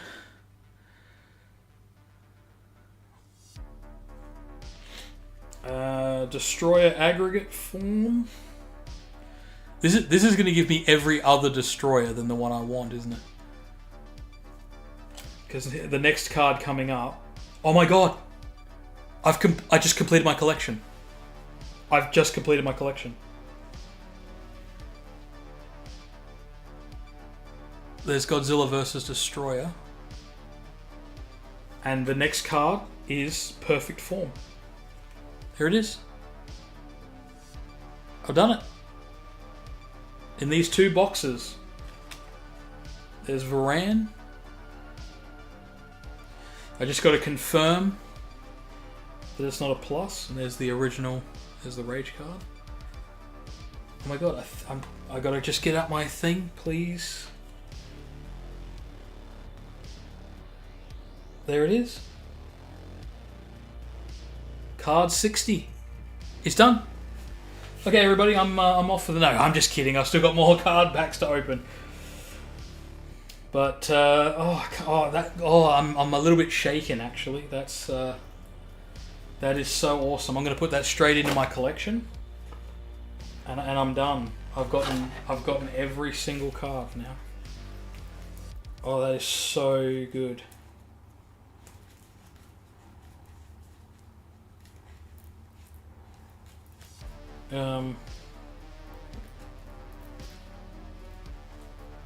Oh, I'm a bit of an idiot. Hold on, I almost screwed up. There is. Oh no, I did put it in plastic. There it is. I can't believe it. I completed it. Oh, that's so good. That is so good. I'm gonna have to do a double check. I'll actually do that off camera. My sorting video didn't do very well, but well, they didn't do badly. But yeah. Alrighty. Okay. Oh, that is so good. Now I just have to collect the plus ones. So, yeah, just completed my collection of original. So that's all the non-plus cards done. Now I just have to collect all of the cards that are the ones that are plus, and of course there is the hunt for the ultra rare only 100 made card, which I'm well, today's been an interesting day. I've so far gotten everything I wanted. Okay, there's Varan, but the standard one. So yeah, Varan. Here we go. Unthinkable Destruction again. Again, that's from -1. Godzilla 2000, which was an interesting movie, to say the least. There's a Batra. So, in the standard ones... Oh, your name's Destroyer as well. Hey, nice. And Destroyer was the last card I had to get. By the way, there's an 18-second delay, so sorry it's going to take me so long to respond. There's 80 cards, and then there's a plus version, so there's 160 cards, and then I think there's an extra maybe 10 cards. So there's what they call parallel, I think they're called, and they're like a different image altogether. And then there's one super ultra rare card. The starter packs have different cards again. So I was saying this earlier, but if I bring it up really close, hopefully you can read it. But the cards that come from the ones I'm opening at the moment, that's EBP01. If you get the starter decks, those cards are ESD01. So if you want to collect all of them, you do have to actually get the starter decks. Which, yeah. And then one of the cards that is in the starter deck is an ultra rare, only 100 made, but you get those from these decks. So these card decks don't include any of the cards from the starter deck. Which makes it a little bit weird, but yeah. But yeah, so there's about 100. I think I've read somewhere 166 cards actually. But yeah, that includes the plus ones, which the plus ones are. That's not a plus one. Hold on. I'll see if I can show you the plus. I think this is a plus one. Yeah, so this is a foil that's a plus. I don't know if you can see that with the plus. But yeah. Are you still there, Wishlist Destroyer? Or yeah. So I've completed the first 80, and now I've got to collect the foil or plus 80. And yeah, then then hope that I get the super ultra rare £2,000 card. So yeah, it's actually I can get it straight away. Hold on. If I search for EBP on the website, so on the Bushiroad, who are the makers of the card, give me 2 seconds because it'll actually give me an answer. It'll spit out an answer. Oh god. Alright. What was my search result? Hold on. 2 seconds. Sorry for the 18-second delay. I've tried to... I don't know if there's a way to fix it to get it faster. But yeah. So it is... I just need to look for EBP. And... Oh! Okay, so EBP there's only 160, so there's 80 normal and 80 plus. Okay. Give me 2 seconds. I'm going to do another search. Just want to check something. So it's ESD, I think. So there's 45 ESD cards. Most of those, yeah. I understand that people wanted original art. For me, I really like that they're movie stuff because I can look at, like, every time I look at these cards, if you listen to me when I talk, I actually say, oh, that's from this movie, or that's from this movie, or that's this scene, or whatever. Like, there was a guy on earlier who unfortunately is gone now, it seems, and we were having a full chat about, you know, even though there was 18-second delay, but I don't mind that they're movie stills and poster cards, because for me, it means I can automatically identify what they are. But I understand why people get upset, because they're kind of like, oh, I want something original. But yeah, I feel some people are just kind of, you know, making waves because they feel like it. That's just my thoughts, but I do understand it, you know what I mean? But yeah, so there are 45 of the ESD cards. And as I said, you automatically get those when you buy the 2 starter decks. And then in October, they'll be releasing, as I said, now one of the cards from the starter deck is the ultra rare card, but I'm assuming it's still got the ESD. I'll give me 2 seconds. I'll just look it up. I'm just scrolling down. Yeah, so ESD 01001 plus. And there's only 100 of those being made. 100 were made in Japan, and 100 have been made in the English territories. So I'm down here in South Australia, and I'm competing with people in America. One of them showed up in the UK and is already on eBay. But yeah, £2,000 on eBay. Not buying that anytime soon. I can tell you got Wishlist Destroyer. Yeah. The Destroyer has a lot of cards in this deck. This pack, I just finished watching all 30 Godzilla movies, Japanese movies, and I'm now moving on to the MonsterVerse movies. Oh, nice. But as I said, this is Godzilla versus Godzilla. See it there.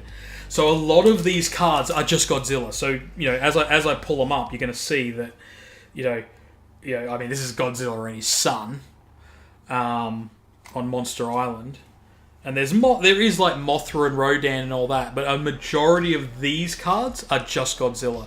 The ones that come out in October, I think it's October 25th, I think I read somewhere, those ones are going to be more of the other monsters, so it's going to fill out the roster a lot more.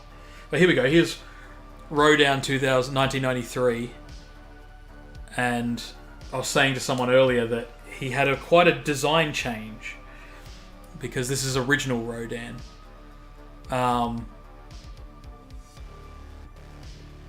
So yeah, it's so you like that they're film stills? Yeah, some people really hate that they're stills. But see, like, look at this. I've got Godzilla 1999, and then I've got Godzilla 1989. You know, like, there's a lot of those ones. So, but yeah, I'm going to have to go through all the foils. And there's another 80 foils that I have to sort through. And if I bring out my full deck, I'm still giddy that I completed this. So, like, the first 2 cards are standard cards. Oh no, I keep leaving one behind. So the first one is a still card, and the second one is a still standard card. The third card and fourth card, these are both foil just for the standard one. So if I put it right up close and it doesn't go funky. Yeah, SSSP. And yeah, it's very good. Are you on the Bushiroad website? If you go to the Bushiroad card list website, it has the card list, and you can look them up. And if you go to show detail, it'll tell you how to get them. So most of the ones that are ESD, if you click on it, it'll say comes with your starter deck. But the SSP one, when you click on it, it says it comes from Godzilla vs. Godzilla Booster Pack 1. So this is what made it hard, because on the website, it doesn't tell you that this one is a foil. But yeah, good luck, man. And hopefully one of us gets the gold. Obviously, I hope it's me, but hey, if it's someone who watched one of my videos and interacted, I'm happy if they get it too. But yeah, so a lot of all the shiny one, all the foil ones I've actually put them in plastic. Just for the record, if you are collecting them, the mini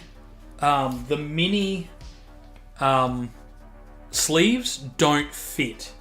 So these are standard sleeves, and I'm gonna have to see if I can find bigger ones or smaller ones so I can double bag them. But yeah. Yeah, these are really good to collect. These are the booster boxes. In Australia here, they're $132. Apparently the starter decks are more expensive, but the booster boxes seem to be cheaper. To get a full booster deck for Magic the Gathering, the Final Fantasy cards, that was like $1,300, which is like my entire pay packet plus $20.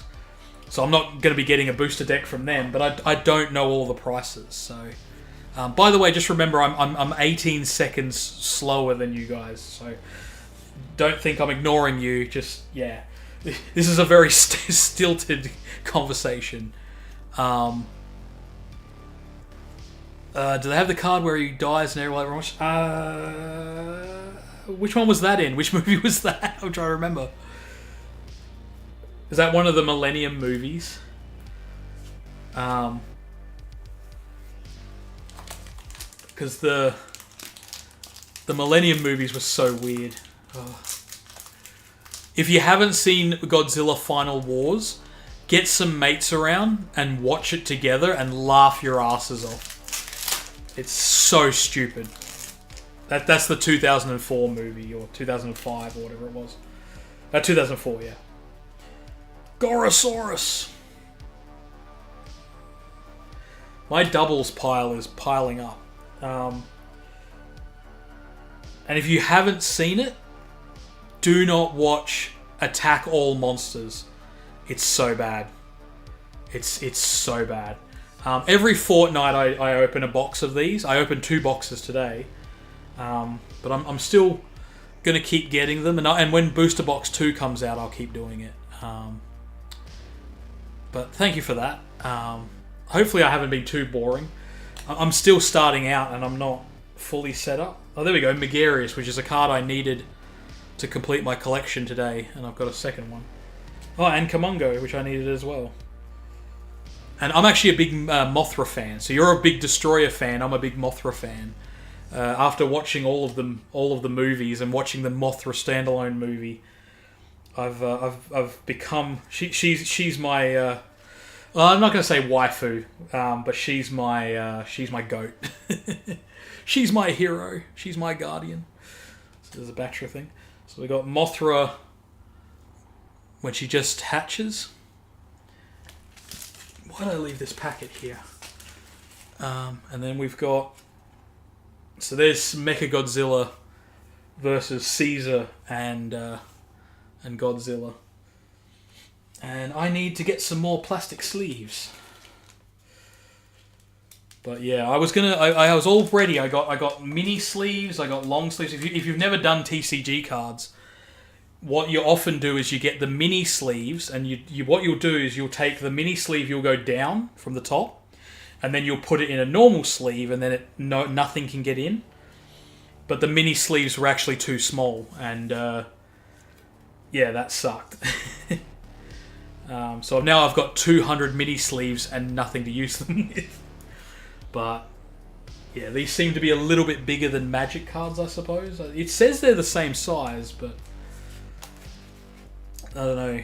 The mini sleeves, apparently they fit the Magic cards, Magic the Gathering, so they're fine. But yes, I'll probably do a stream later in the week.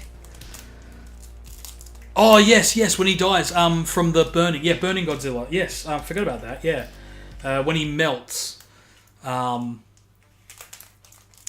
That was. By the way, do you know that Destroyer is named for the oxygen destroyer from the very first movie that kills Godzilla? So in the very first movie, Godzilla gets evaporated. Gets his flesh ripped off and dissolved, and then his bones get dissolved. And they called the weapon the oxygen destroyer. And then later on, they rediscover the process. I'm a wealth of worthless knowledge.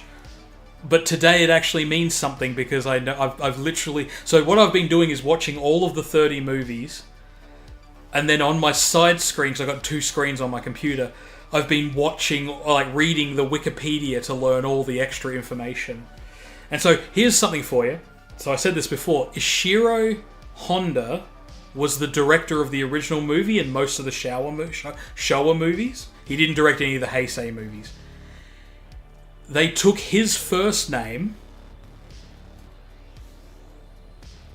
the other one, King Ghidorah, you mean? Or Angarius? Or... Oh, Batra, you mean? So there's Augur. And then... So... and then, you know the guy in the new movies, like in the 2014 movies, like Let Them Fight, the Asian dude, the Japanese dude, his name is Ishiro Serizawa. Serizawa is the one who invented the oxygen destroyer, which is what is used to destroy Godzilla in the original movie. So the character in the 2014 movie is the first name of the director and the last name of the guy who killed Godzilla. So the Let Them Fight guy. Hey, how you going? I'm 18 seconds delayed, so I'm not ignoring you. It just takes 18 seconds to get there. So yeah, they did a homage to the two. So basically, the character, the Let Them Fight guy, he's technically the creator and destroyer of Godzilla. He's the Omega, and he's Godzilla's god, theoretically. By name, though, not by thing. So there's Godzilla holding Mechagodzilla's head after he rips it off. And yeah, so... Well, Destroyer is... They technically say that it then happens in nature, or something. I don't know. I watched the Destroyer movie only about a week ago. No, he is created by Oxygen Destroyer, isn't it? Yeah. It's basically the guy, Serizawa, kills himself. So he goes into the water, activates the device, and then he dies because he doesn't want anyone to know how to recreate it. Which, if you've seen Destroyer, then you would have seen the black and white bits that they introduce. And then, yeah, so you probably know all this. I'm sorry, I'm probably saying stuff you already know. So here's, Mothra larvae.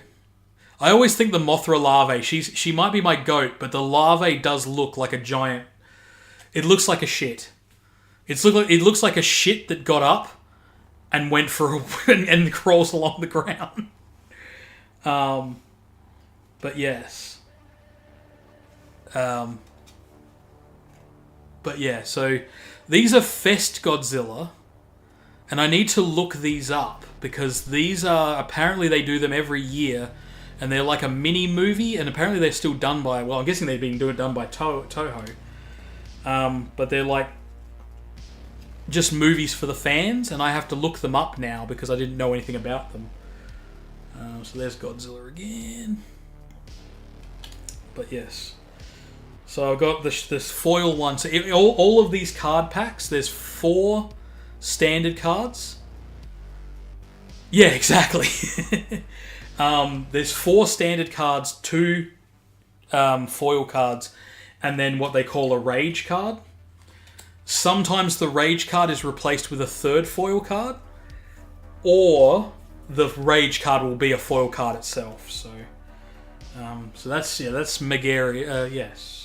Megarius, and then Manula. It's not the best picture for Manula actually, but yeah.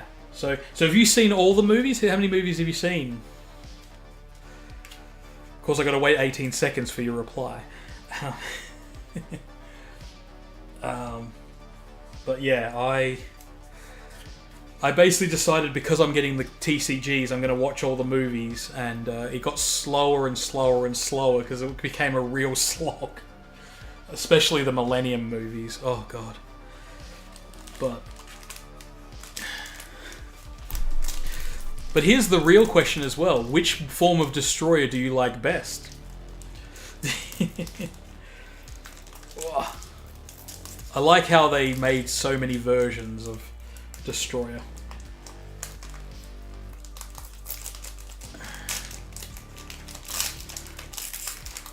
But,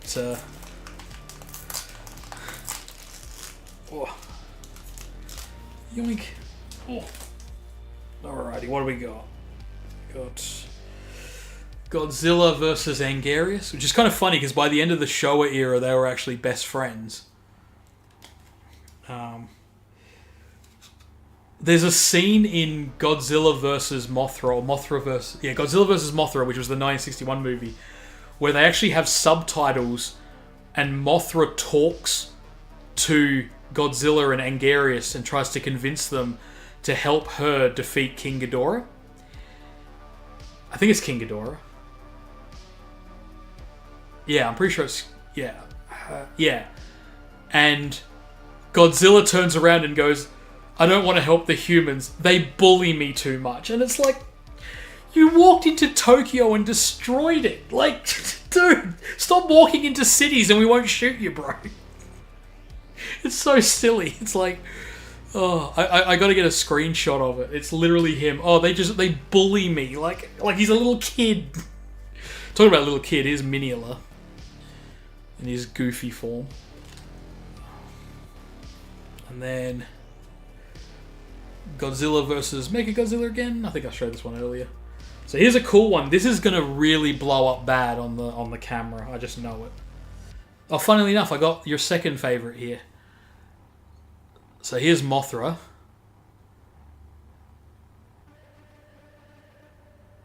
And it's because the back is like all gold and shiny, so I don't know how badly it's coming out on the camera. And then here's Batra,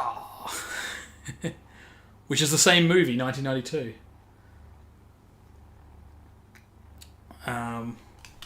But yes, the...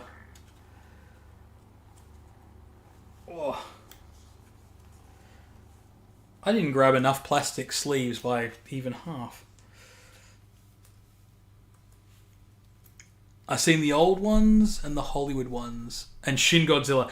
If you haven't seen... Okay, you have to see Godzilla -1. Godzilla -1 as a movie is fantastic. As a Godzilla movie, it's the best one. Like, probably not for you because you love Destroyer, but Godzilla Minus One is just so good. Like, it just, as a movie, it just stands out. Like, I'm recommending it to people just because. Funnily enough, have you heard there's a joke about Shin Godzilla, which is in the Heisei era, the Destroyer, you know how like it's Godzilla versus Destroyer, Godzilla versus Mechagodzilla 2, and so on and so forth. They call the Heisei era the Versus era. So then, as a joke, when Shin Godzilla came out, they said it's Godzilla versus the Boardroom. And I'm like, you know what? It kind of makes sense, because most of the movies, they've been boardrooms. I don't mind it. I see why some people didn't like Shin Godzilla, because they were like, it's a lot of talking, you know. But, no, I really enjoyed it. But, yeah, I can see why it only has a 70%. But, yeah, oh yeah, Perfect Destroyer, of course. Which was, again, the final cut I needed. Yep. If I can get a screenshot, I might make that my splash screen, because my splash screen at the moment is just like, I can bring it up. My starter screen is this, which is just the box, you know, because I just found an image of it. But yeah, I might make my splash screen just a screenshot of Godzilla saying, "The humans bully me too much." He doesn't want to defeat King Ghidorah and save humanity because humans are bullies and they shoot him with their guns and their bombs. Like, but we only do that because he attacks us. But yeah, it's so good. So here's the Gorilla Fest again, which yeah. Yes, they. It was kind of weird. I love how the first Shin Godzilla form is just goofy as fuck. Like he's just got the big googly eyes, and I'm like, what the hell's going on here? Like, is this Godzilla? Because if you go to the Godzillapedia, which is like a fandom sort of type thing, you can get a full list of all the movies, and it tells you how many monsters are in each movie. And the here's a little funny thing for you. So this is like just totally random, but all of the Godzilla movies from 1954, this is in the Japanese movies only, from 1954 all the way to Shin Godzilla 2016, all of them have more than one monster. In the 1984 movie, there was like a tick that ate the blood of Godzilla and became a giant tick. And I totally forgot about that one. And I'm like, oh no, there was that one called Shock. Later people found out its name was Shockerus. There's always at least one other monster. It wasn't until Shin Godzilla, and technically the first movie, if you count all the movies, was 1998 Godzilla. Which then you technically can't count because he's technically not Godzilla, because he is, but he isn't. But yeah, so Shin Godzilla, I was like, I'd read that it only had one Godzilla in it. But it's 5 different forms of Godzilla. So there's tail. The tail in the water is counted as one form. Then his googly eye version is his second form. His third form is the one that has like the arms aren't quite grown. The fourth form is the one where he's like big and shoots the like when they freeze him. And then when he's frozen, there's an image at the very end where if you look, it's like little Godzilla looking things. It's really odd. You only see it for a second, but they say that's the 5th form. And I'm like, I guess it's a form, but yeah. So there's technically 5 forms because they count the tail as a form. And then apparently, while it was a tail, it evolved into googly eye form. Oh, oops. So this is Scale Attack. From my girl. But here's Lobster Kaiju, Ebera. In later movies, so Ebera is in the 2004 movie. In the original movie, Ebera is in, I can't remember what the movie's called, but they have these 3 jet fighters come in from the Red Bamboo Army. And then in every movie after that, they continually use the same aeroplanes. So I would joke, they would say it was the military this time. Like, oh, it's the Japanese military. And I'd go, but they wouldn't say that. It would just say, like, we're sending in the planes. And I'd just go, oh, look, the Red Bamboo Army didn't disband. They came back. Like, because I was just recognizing all of the repeated scenes. So it was so funny to watch. But weird as well. Oh, hold on. Okay, so here's Godzilla 2000. So, okay. This is an alternate. I know this one's an alternate one. I think? No, maybe not. Hold on.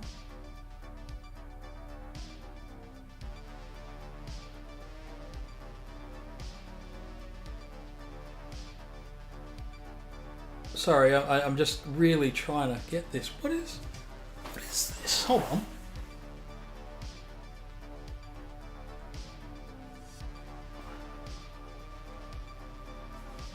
It says Fest Godzilla, so just give me 2 seconds. I don't recognise this one. I think it's an alternate version.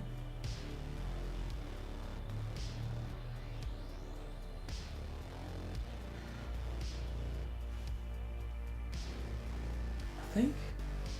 Oh no. No, my bad. Okay.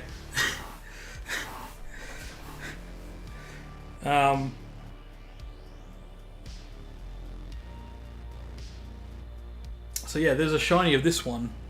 I guess because this must be one that's rare even in itself, because some of them I don't recognize. I think that's King Ghidorah. But yes.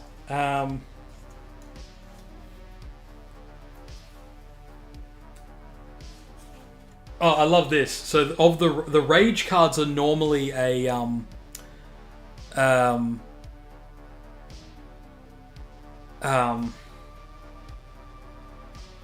they're like a poster from one of the movies. So if I pull this one, oh, there it is. There we go. So like this rage card is the poster for Godzilla versus Mothra, right? And then one of the rage cards is just Godzilla the card game. It's like we ran out of posters. There's 33 movies. 30 movies. 30 Japanese Godzilla movies. This is Area 8, which means it's card 8. So 7 of them are movie posters, and one of them is just Godzilla the card game. It's like, okay, did we run out of movie posters? Like, I'm not trying to be too critical, but it is kind of funny. But yeah, it's kind of weird. If you look it up on the Godzillapedia, which maybe is what you've already done, the 5th form is very strange. It's hard to tell what it is exactly, but yeah, Shin Godzilla. I thought Shin Godzilla was a sequel to. I thought it was a prequel to. I thought -1 was going to be a prequel to it, but then they did it as a reboot again. So they Toho has not done a sequel since Godzilla against Mechagodzilla and Tokyo SOS, which was part of the Millennium movies, which was 2001 and 2003, I think, those 2 movies were. After that, they've all been reboots. And then, of course, the Americans did the Monsterverse, the 2014 and so on, which is called Legendary Godzilla. So if you ever hear someone say Legendary Godzilla, they're talking about the Legendary... it's mostly just the Monsterverse Godzilla, because the studio is Legendary, the name of the studio. So, ooh, this packet is tearing badly. Sorry, I made this a lot more about me talking than opening decks. I love this. This is Giant Condor. Giant Condor shows up for like 5 minutes and gets destroyed. And then in another movie, they call Giant Condor Giant Eagle.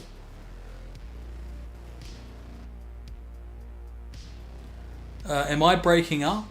Am I still connected? Can you... I guess you can't tell me. Can you say Apple if you can still hear me? Can you type Apple?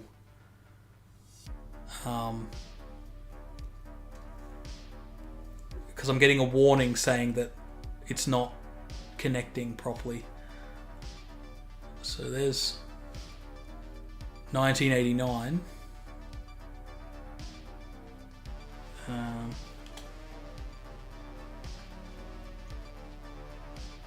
Okay, no data. Has it disconnected?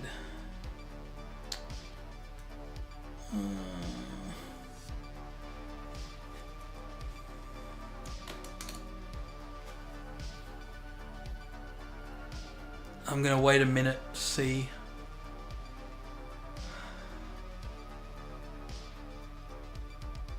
Alright. Something's going on.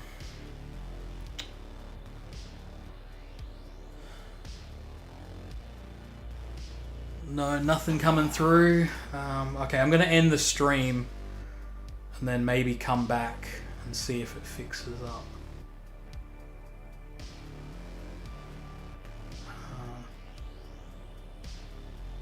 I'm just going to check YouTube. It's saying I got 2 concurrent viewers. Did it just cut out for you guys?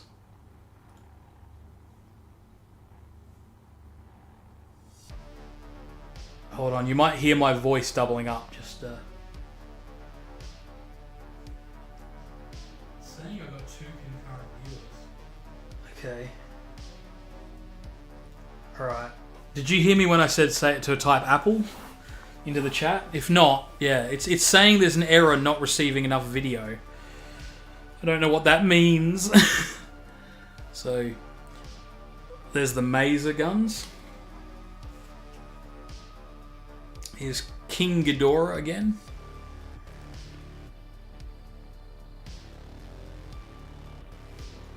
You kind of feel... I kind of feel like King Ghidorah almost should win by default. I mean, he's got 3 heads.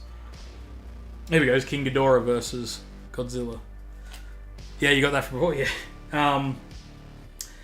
Yeah, it's... I don't know. Now it's back to excellent. Okay, apparently my connection is fixed, hopefully. Alright. So here's Biollante. And here's Gravity Beam, which is Ghidorah again, because Ghidorah's attack. No, all good, all good. Sorry, it's just this is the thing. A big yellow warning comes up on my screen saying you are not receiving enough video or something, and I'm like, oh, I don't know what to do. It didn't say there was any problem with audio, so it might have just been video that might have froze up. Oh, I'm running out of decks.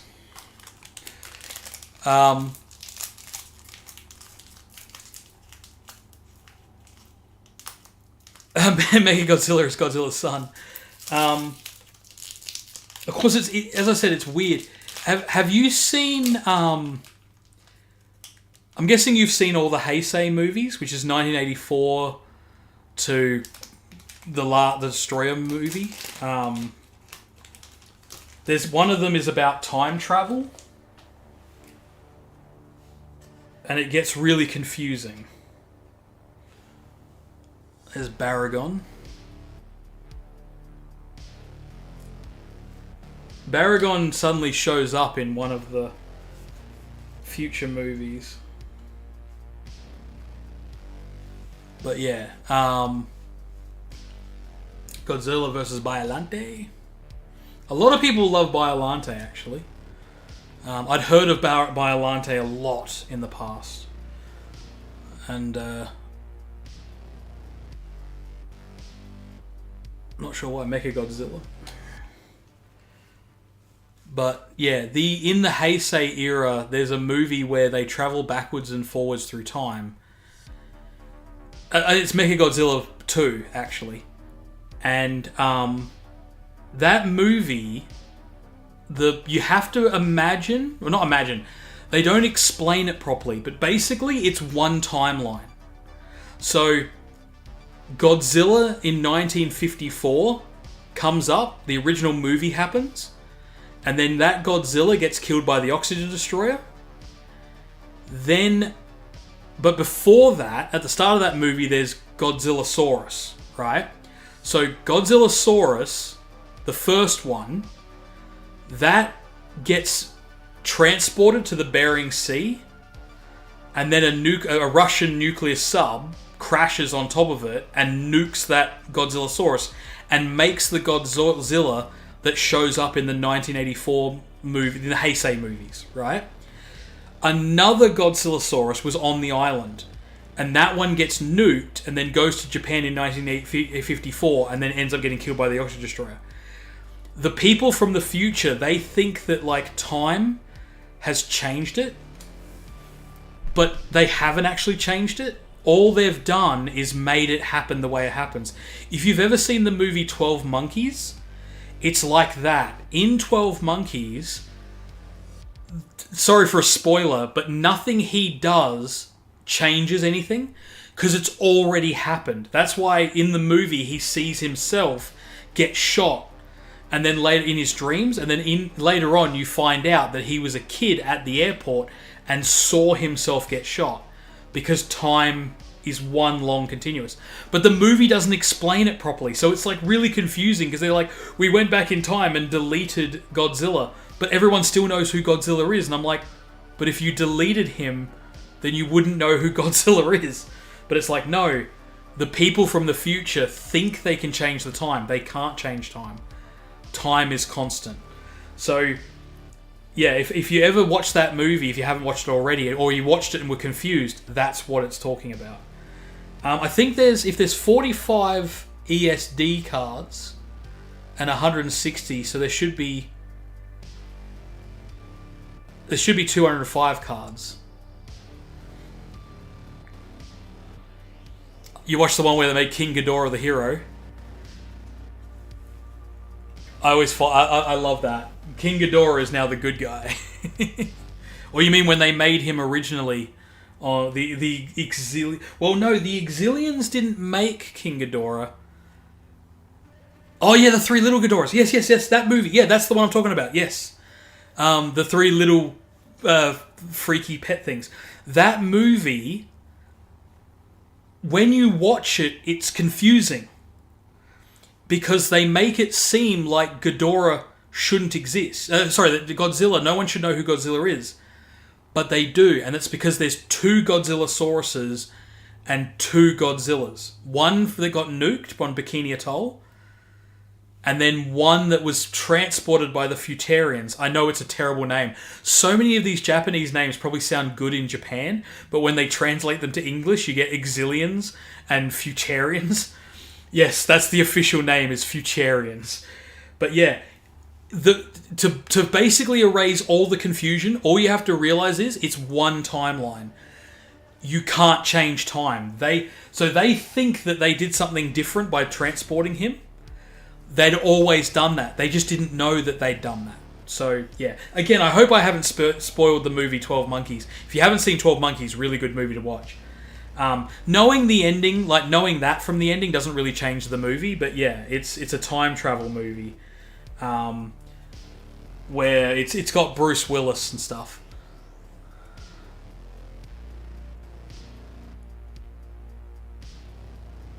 Yeah. Well, and then they made King Ghidorah anyway, because they knew about King Ghidorah getting defeated and his head getting ripped off. So they already knew about King Ghidorah.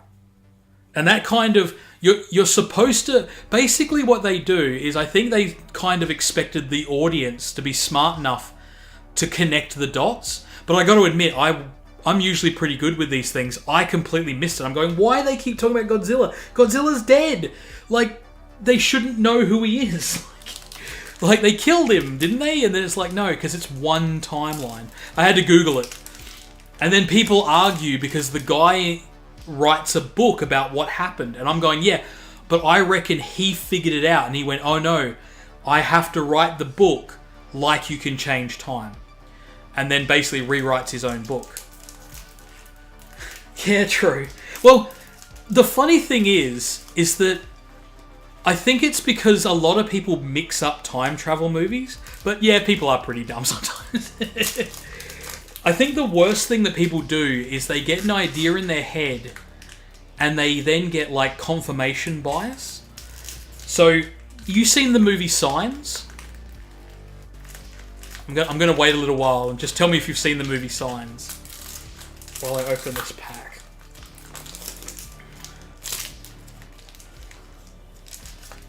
That's the Mel Gibson movie, Signs.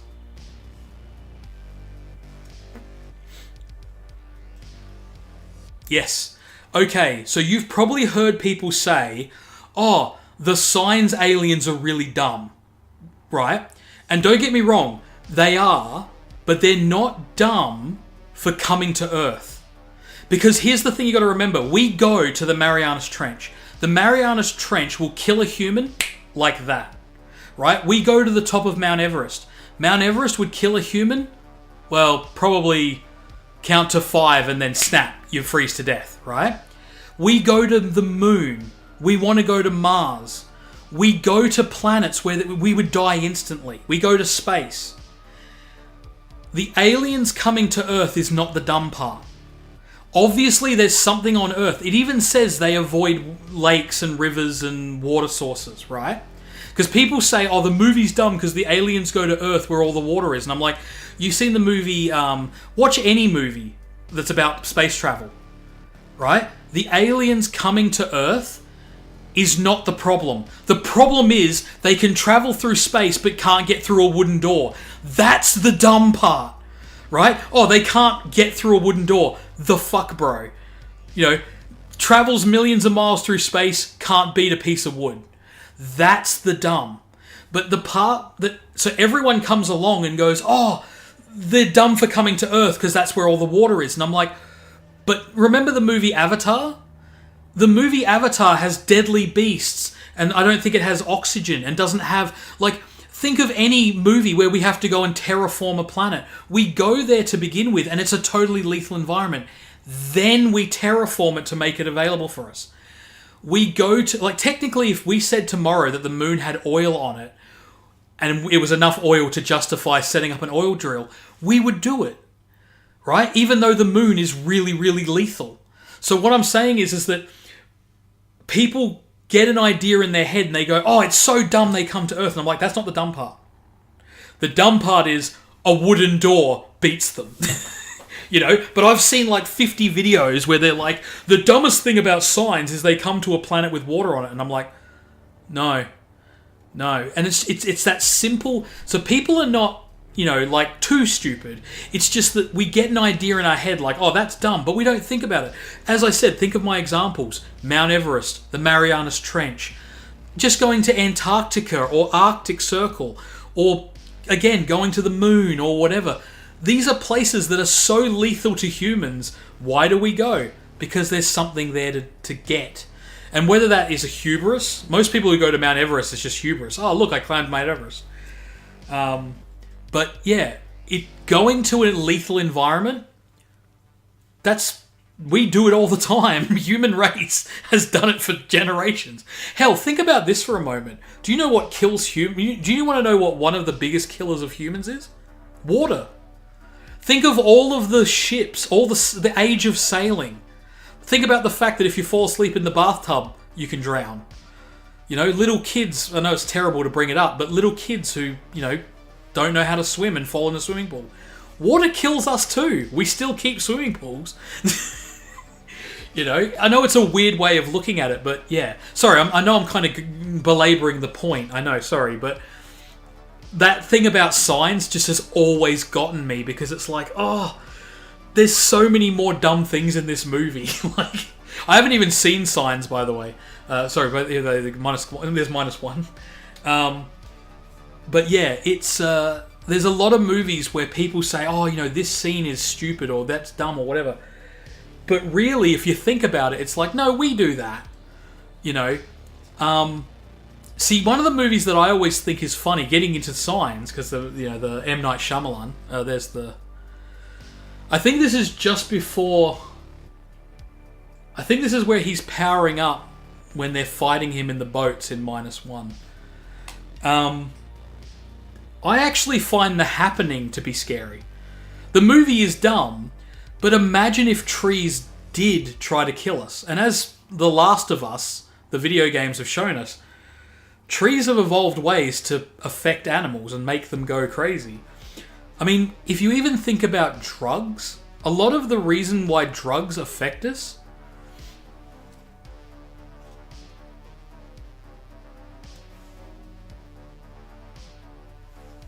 Is that the Arctic Circle? No, we fly over Antarctica and the Arctic Circle all the time. If you travel from America to Europe, you'll often go over the Arctic Circle. Maybe not Antarctica as much. I don't think from Australia, because I'm in Australia. I don't think we go across the thing, but the Arctic Circle, they fly over it all the time. If you want to check it out, go to any. You can Google it. Flight Radar, I think it's called, and you can see all the commercial aeroplanes and their flight paths and where they are right now. And yeah, we go over the Arctic Circle. The funny one is, if you believe in the Bermuda Triangle, I'm sorry, I'm going to blow up the Bermuda Triangle for you, but see, some of them are probably off limits because they do a lot of scientific research in the Arctic and the Antarctic. So they wouldn't want planes flying over, because the way that you make jet engines work is the fuel has to go in and burn. So if any contaminants from the jet fuel lands on a research station, it's going to contaminate all their samples. So I wouldn't be surprised if there are some some zones where you're not allowed to fly. But see, a lot of them, they're also no-fly zones, because you can imagine going through that area. If it's too cold, you can't get enough lift, and so your plane will fall out of the sky. That's why flying to the Arctic Circle and the Antarctica as well can be so dangerous, because the cold air, your plane just can't get enough lift anymore. It doesn't even need the wings to get icy. It's just the change in temperature. It can't create enough, because part of how your aeroplane dynamics work is you need cold air and warm air. And so if the air is so cold that it can't warm up enough, and I don't fully know this, so don't quote me on this, pinch of salt, because I'm not a pilot, but I do know that, especially in cold weather, that sometimes that's the reason why they have to ground flights in Europe, because it gets too cold and they can't take off. And they usually blame it on the ice, because people understand. Coming back to people being dumb, but if they say, oh, the plane can't get lift, people are going to sit there going like, why can't it get lift? The air is air, isn't it? It's like, that's not how planes work. Oh, you're going to love the next two cards. There's Hedera, who's the smog monster. He was such a dumb monster.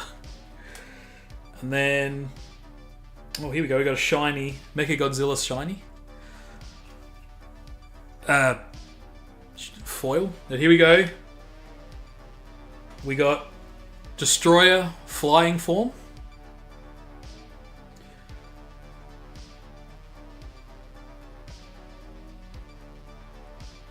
And we've got Destroyer aggregate form. And these are both foil.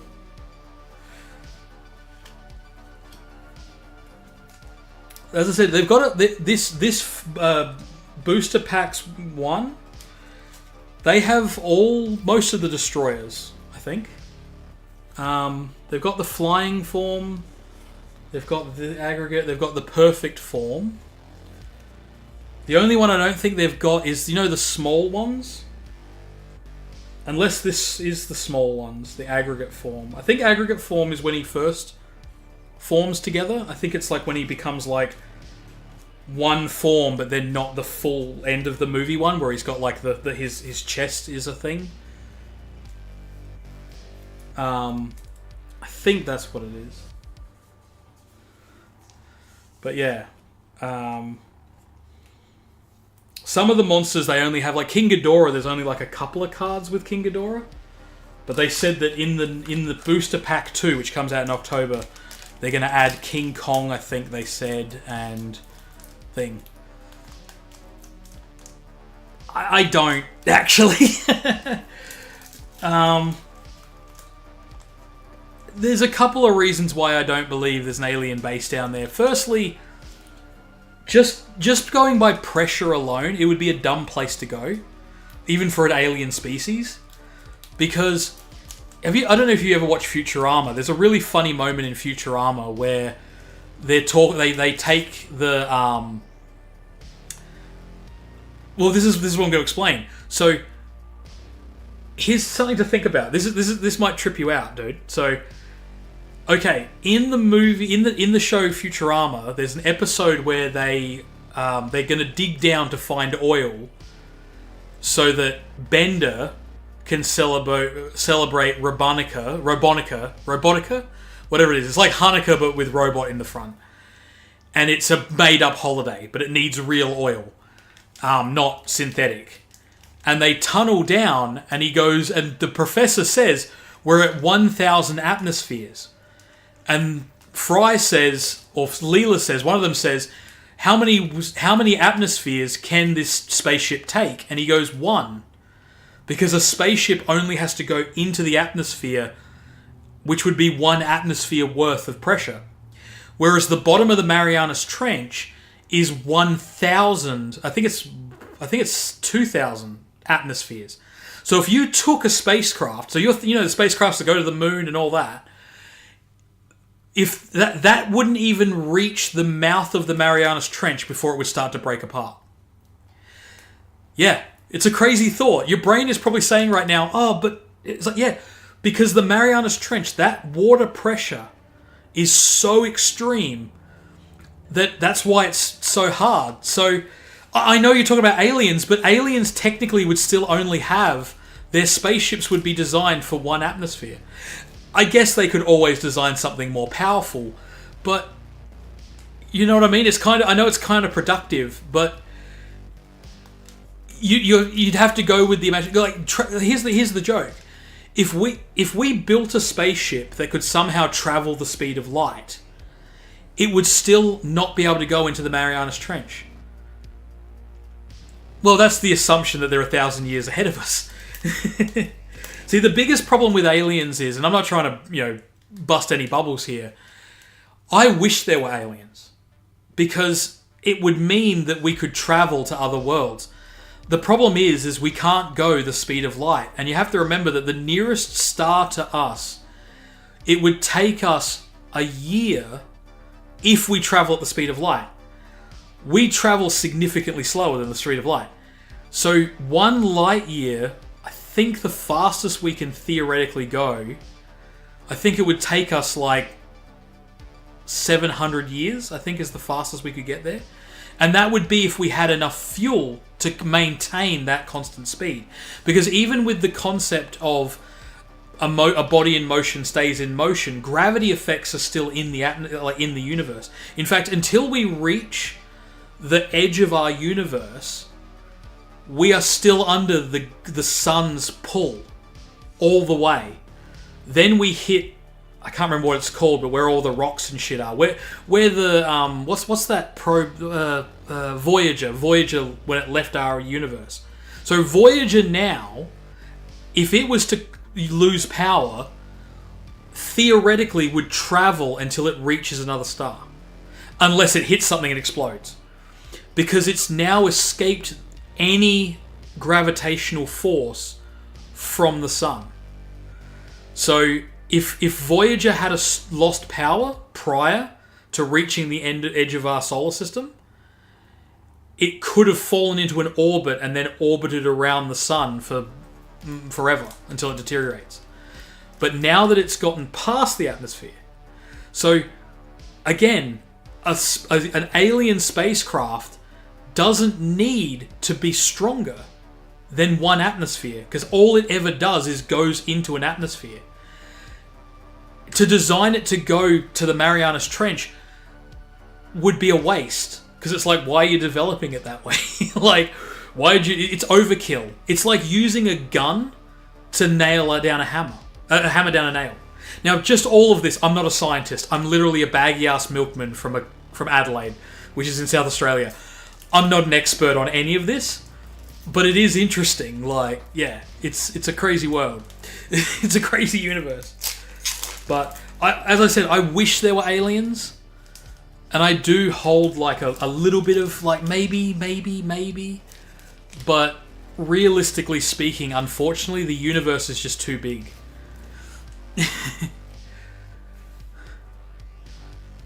And that's the other thing as well. Why would they come all the way to Earth to hide in the Marianas Trench? And spend all of that effort?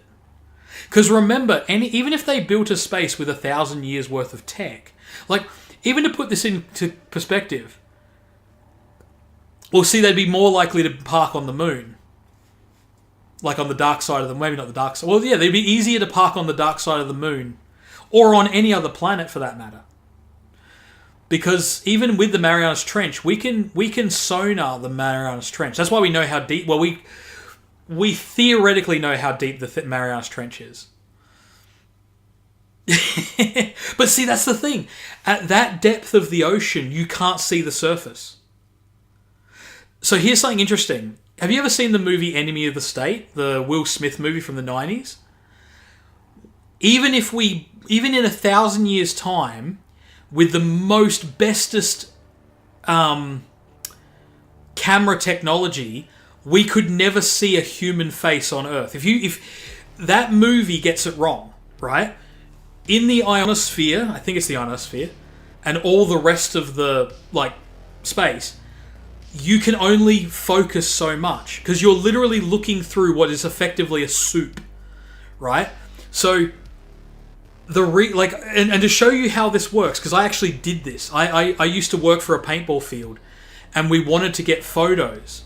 So we started looking at satellite imagery.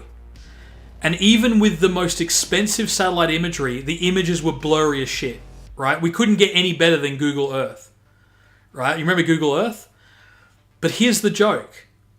How they actually do it is they fly planes. Because once you get into the atmosphere, it's just full of particles and shit. So no, it's kind of like my hand right now. Oh, okay, it's not actually blurry, but it's like if I put my hand right up against it, it never focuses because there's too much stuff. So even if an alien race came down and tried to look through our atmosphere, they wouldn't be able to do it either. It's impossible to look through the atmosphere because it's literally particles reflecting back. That's why all the satellite images are so blurry, right?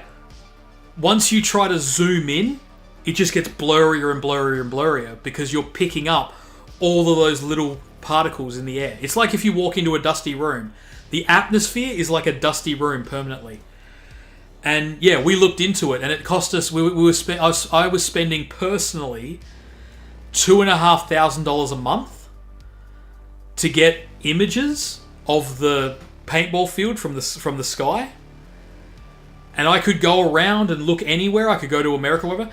And they still have to send physical planes. Now they use high-flying drones as well.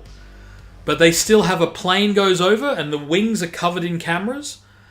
And the bottom of the plane has a big, a big circular camera, like about this big, probably a bit bigger actually. And that takes photos of the Earth because that's the only way to get clear images. Yeah, like Predator drones, yeah. But as I said, they once you leave the atmosphere, you cannot get images through. It blew my mind. I was like, oh my god. And then I looked into it and they went, yeah, because the atmosphere is like a particle soup. Hello to whoever said hello before. Messi R. But yeah, so theoretically, I guess aliens could send out probes and stuff, but it comes down to the biggest question is why. If they've come all this way, why wouldn't they, come for a chat? You know what I mean? If they have technologies that's 1,000 years advanced, it's not like we could threaten them specifically. Just quickly, so here's 1954. I'm going to finish these cards. But yeah, it's... The biggest problem with a lot of the alien stuff is if you look it up, like Roswell's a classic example. So I don't know if you know this. Coming back to the sea, right? So under the water, once you go about, I think it's 1,000 feet. I think it's almost exactly 1,000 feet. You can't see, you can't detect any lower, right? So if you beam a sensor into the sea, once it hits 1,000 feet, I think it is, I'm pretty sure it's 1,000 feet, it bounces, it stops detecting. So what they do is submarines they hide underneath this bit of water. But here's where it gets really trippy. That section of water, so you've got to imagine like this is the surface of the water, and then you've got this like, and it runs across the earth like curved. There's a section there. If you make a noise in that section of water, it can be heard from miles away. So if you're on the surface of the water and you make a noise, it's, like your thing. If you go a foot under the water and you make a noise, you've spoken in a swimming pool where the sound doesn't travel. But in this one area of the water, any noise that is made can be heard from almost anywhere in the world. And to show you that they still use this, you can look it up. If you look up a submarine detection system, and the American military uses it all the time, and they listen for when a Russian sub passes through, because as you pass through, all your engines make a noise, and they can pinpoint where all the Russian subs are, and the Russians use it too, to listen to Americans, and the French, and all of the countries use it to listen to each other. So what they have to do is turn their engines off and then just slowly glide through, and hope no one hears them go through it. That section of water, that exists in the sky. And so what they did was they wanted to listen to atomic bombs, because when you drop an atomic bomb, the smoke from the bomb, the mushroom cloud, passes through the atmosphere. And so what they can do is listen for a nuke anywhere in the world from the sky. And they sent up balloons, and the balloons were listening, and then one of those balloons fell out of the sky, and everyone said, "Oh, that's from Roswell. That's an alien thing." And it's like, no, it was just a listening device to listen for nuclear bombs. I see you've left. I guess I got rid of him. Sorry. There's Gazora. There's Kamikaris.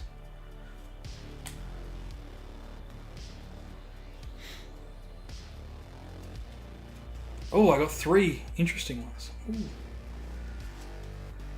Alright, so there is Augur 2. And then I got Fest Godzilla. Are you still there? It says no one's watching, sorry. I was worried that I scared you off. I think this is a special card, hold on. I got 3 cards here, and I think one's a special card.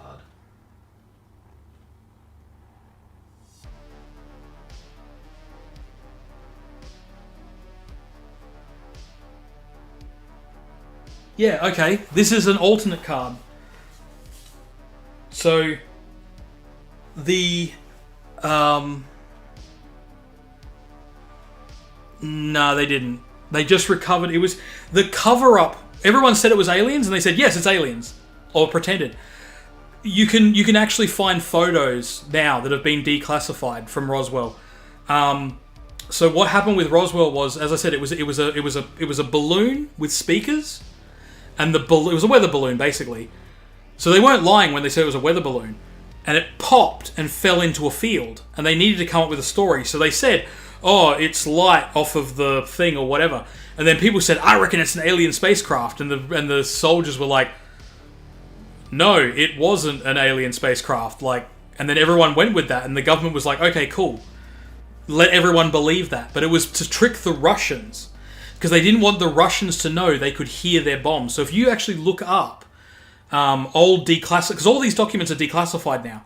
So you can actually look up that in the early parts of when Russia was testing nuclear weapons, the way that America knew where the nukes were being tested and knew their nuclear test sites was because they'd have 3 or 4 of these balloons and they would listen... You're not even listening to the government version. It's just it's just the declassified versions.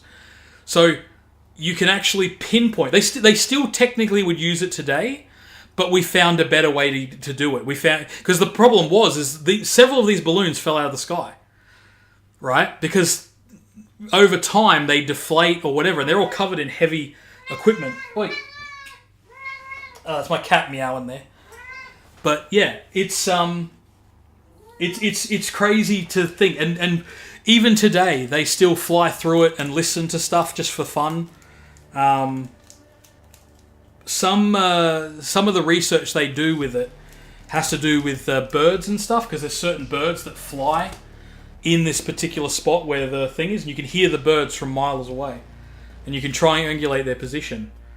But yeah, it's really trippy. It's a real thing. You can look it up. I can't remember what it's called, but it's under the water, and they use it for detecting radar.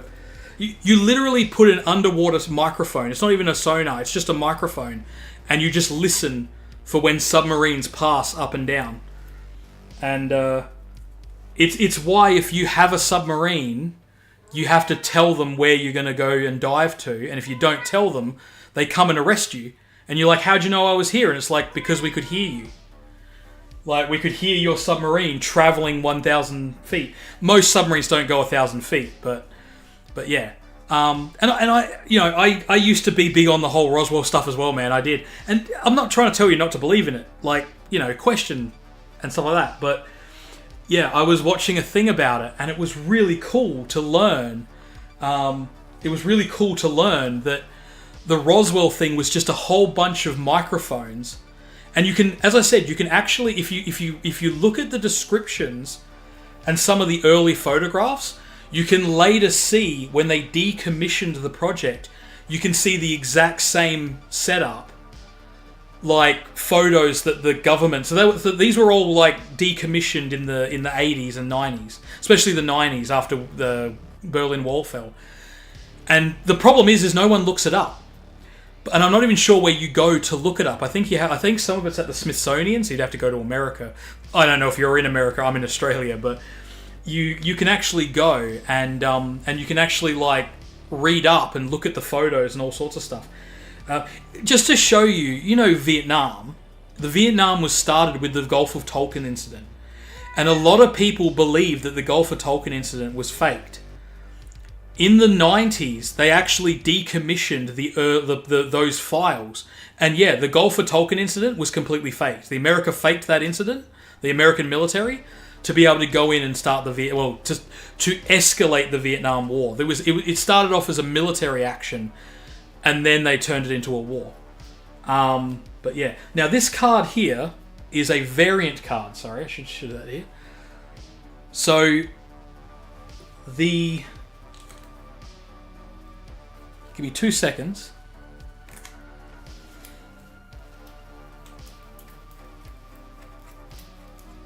Just seeing if I can find a copy of the standard one.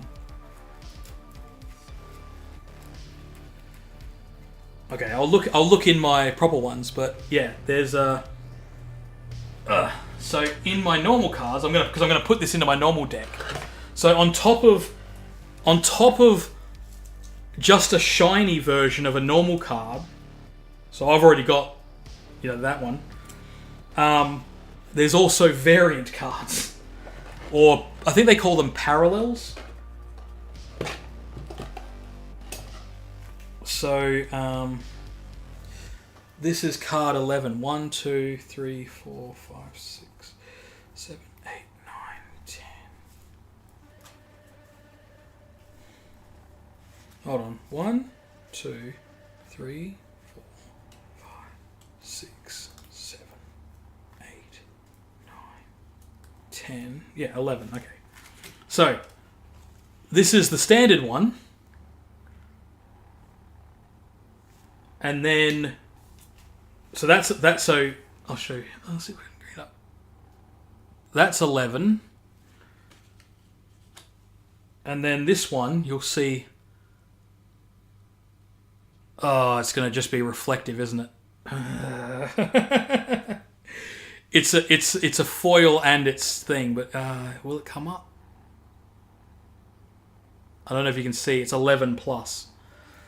So now I have to be wary of that as well, the variant cards.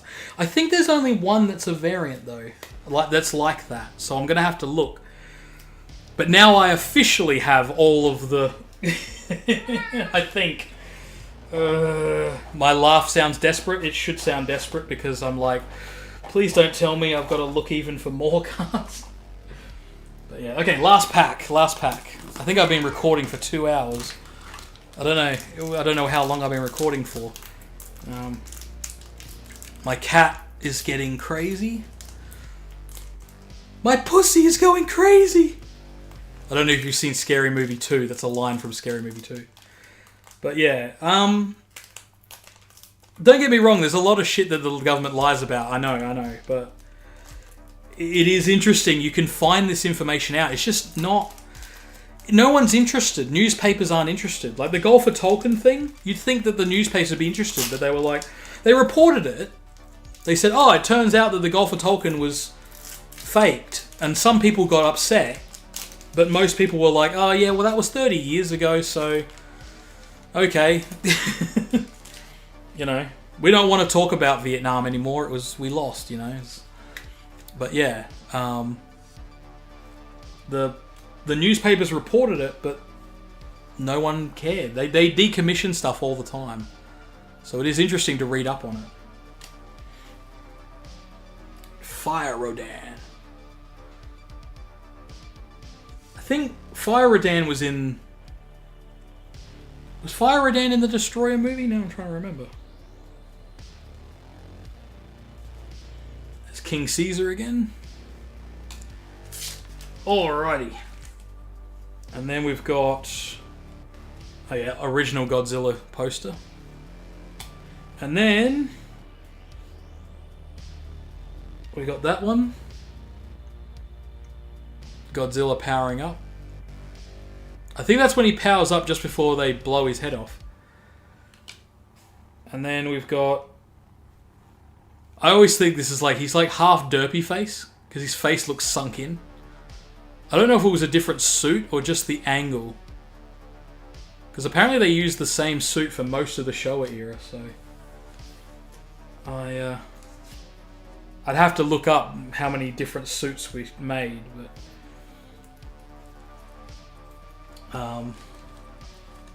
Yeah. Alrighty, well I'm almost done. Well, I am done pretty much. I gotta go get something to drink and something to eat because I'm sort of starving. Have a good day, everybody, and Munchman out.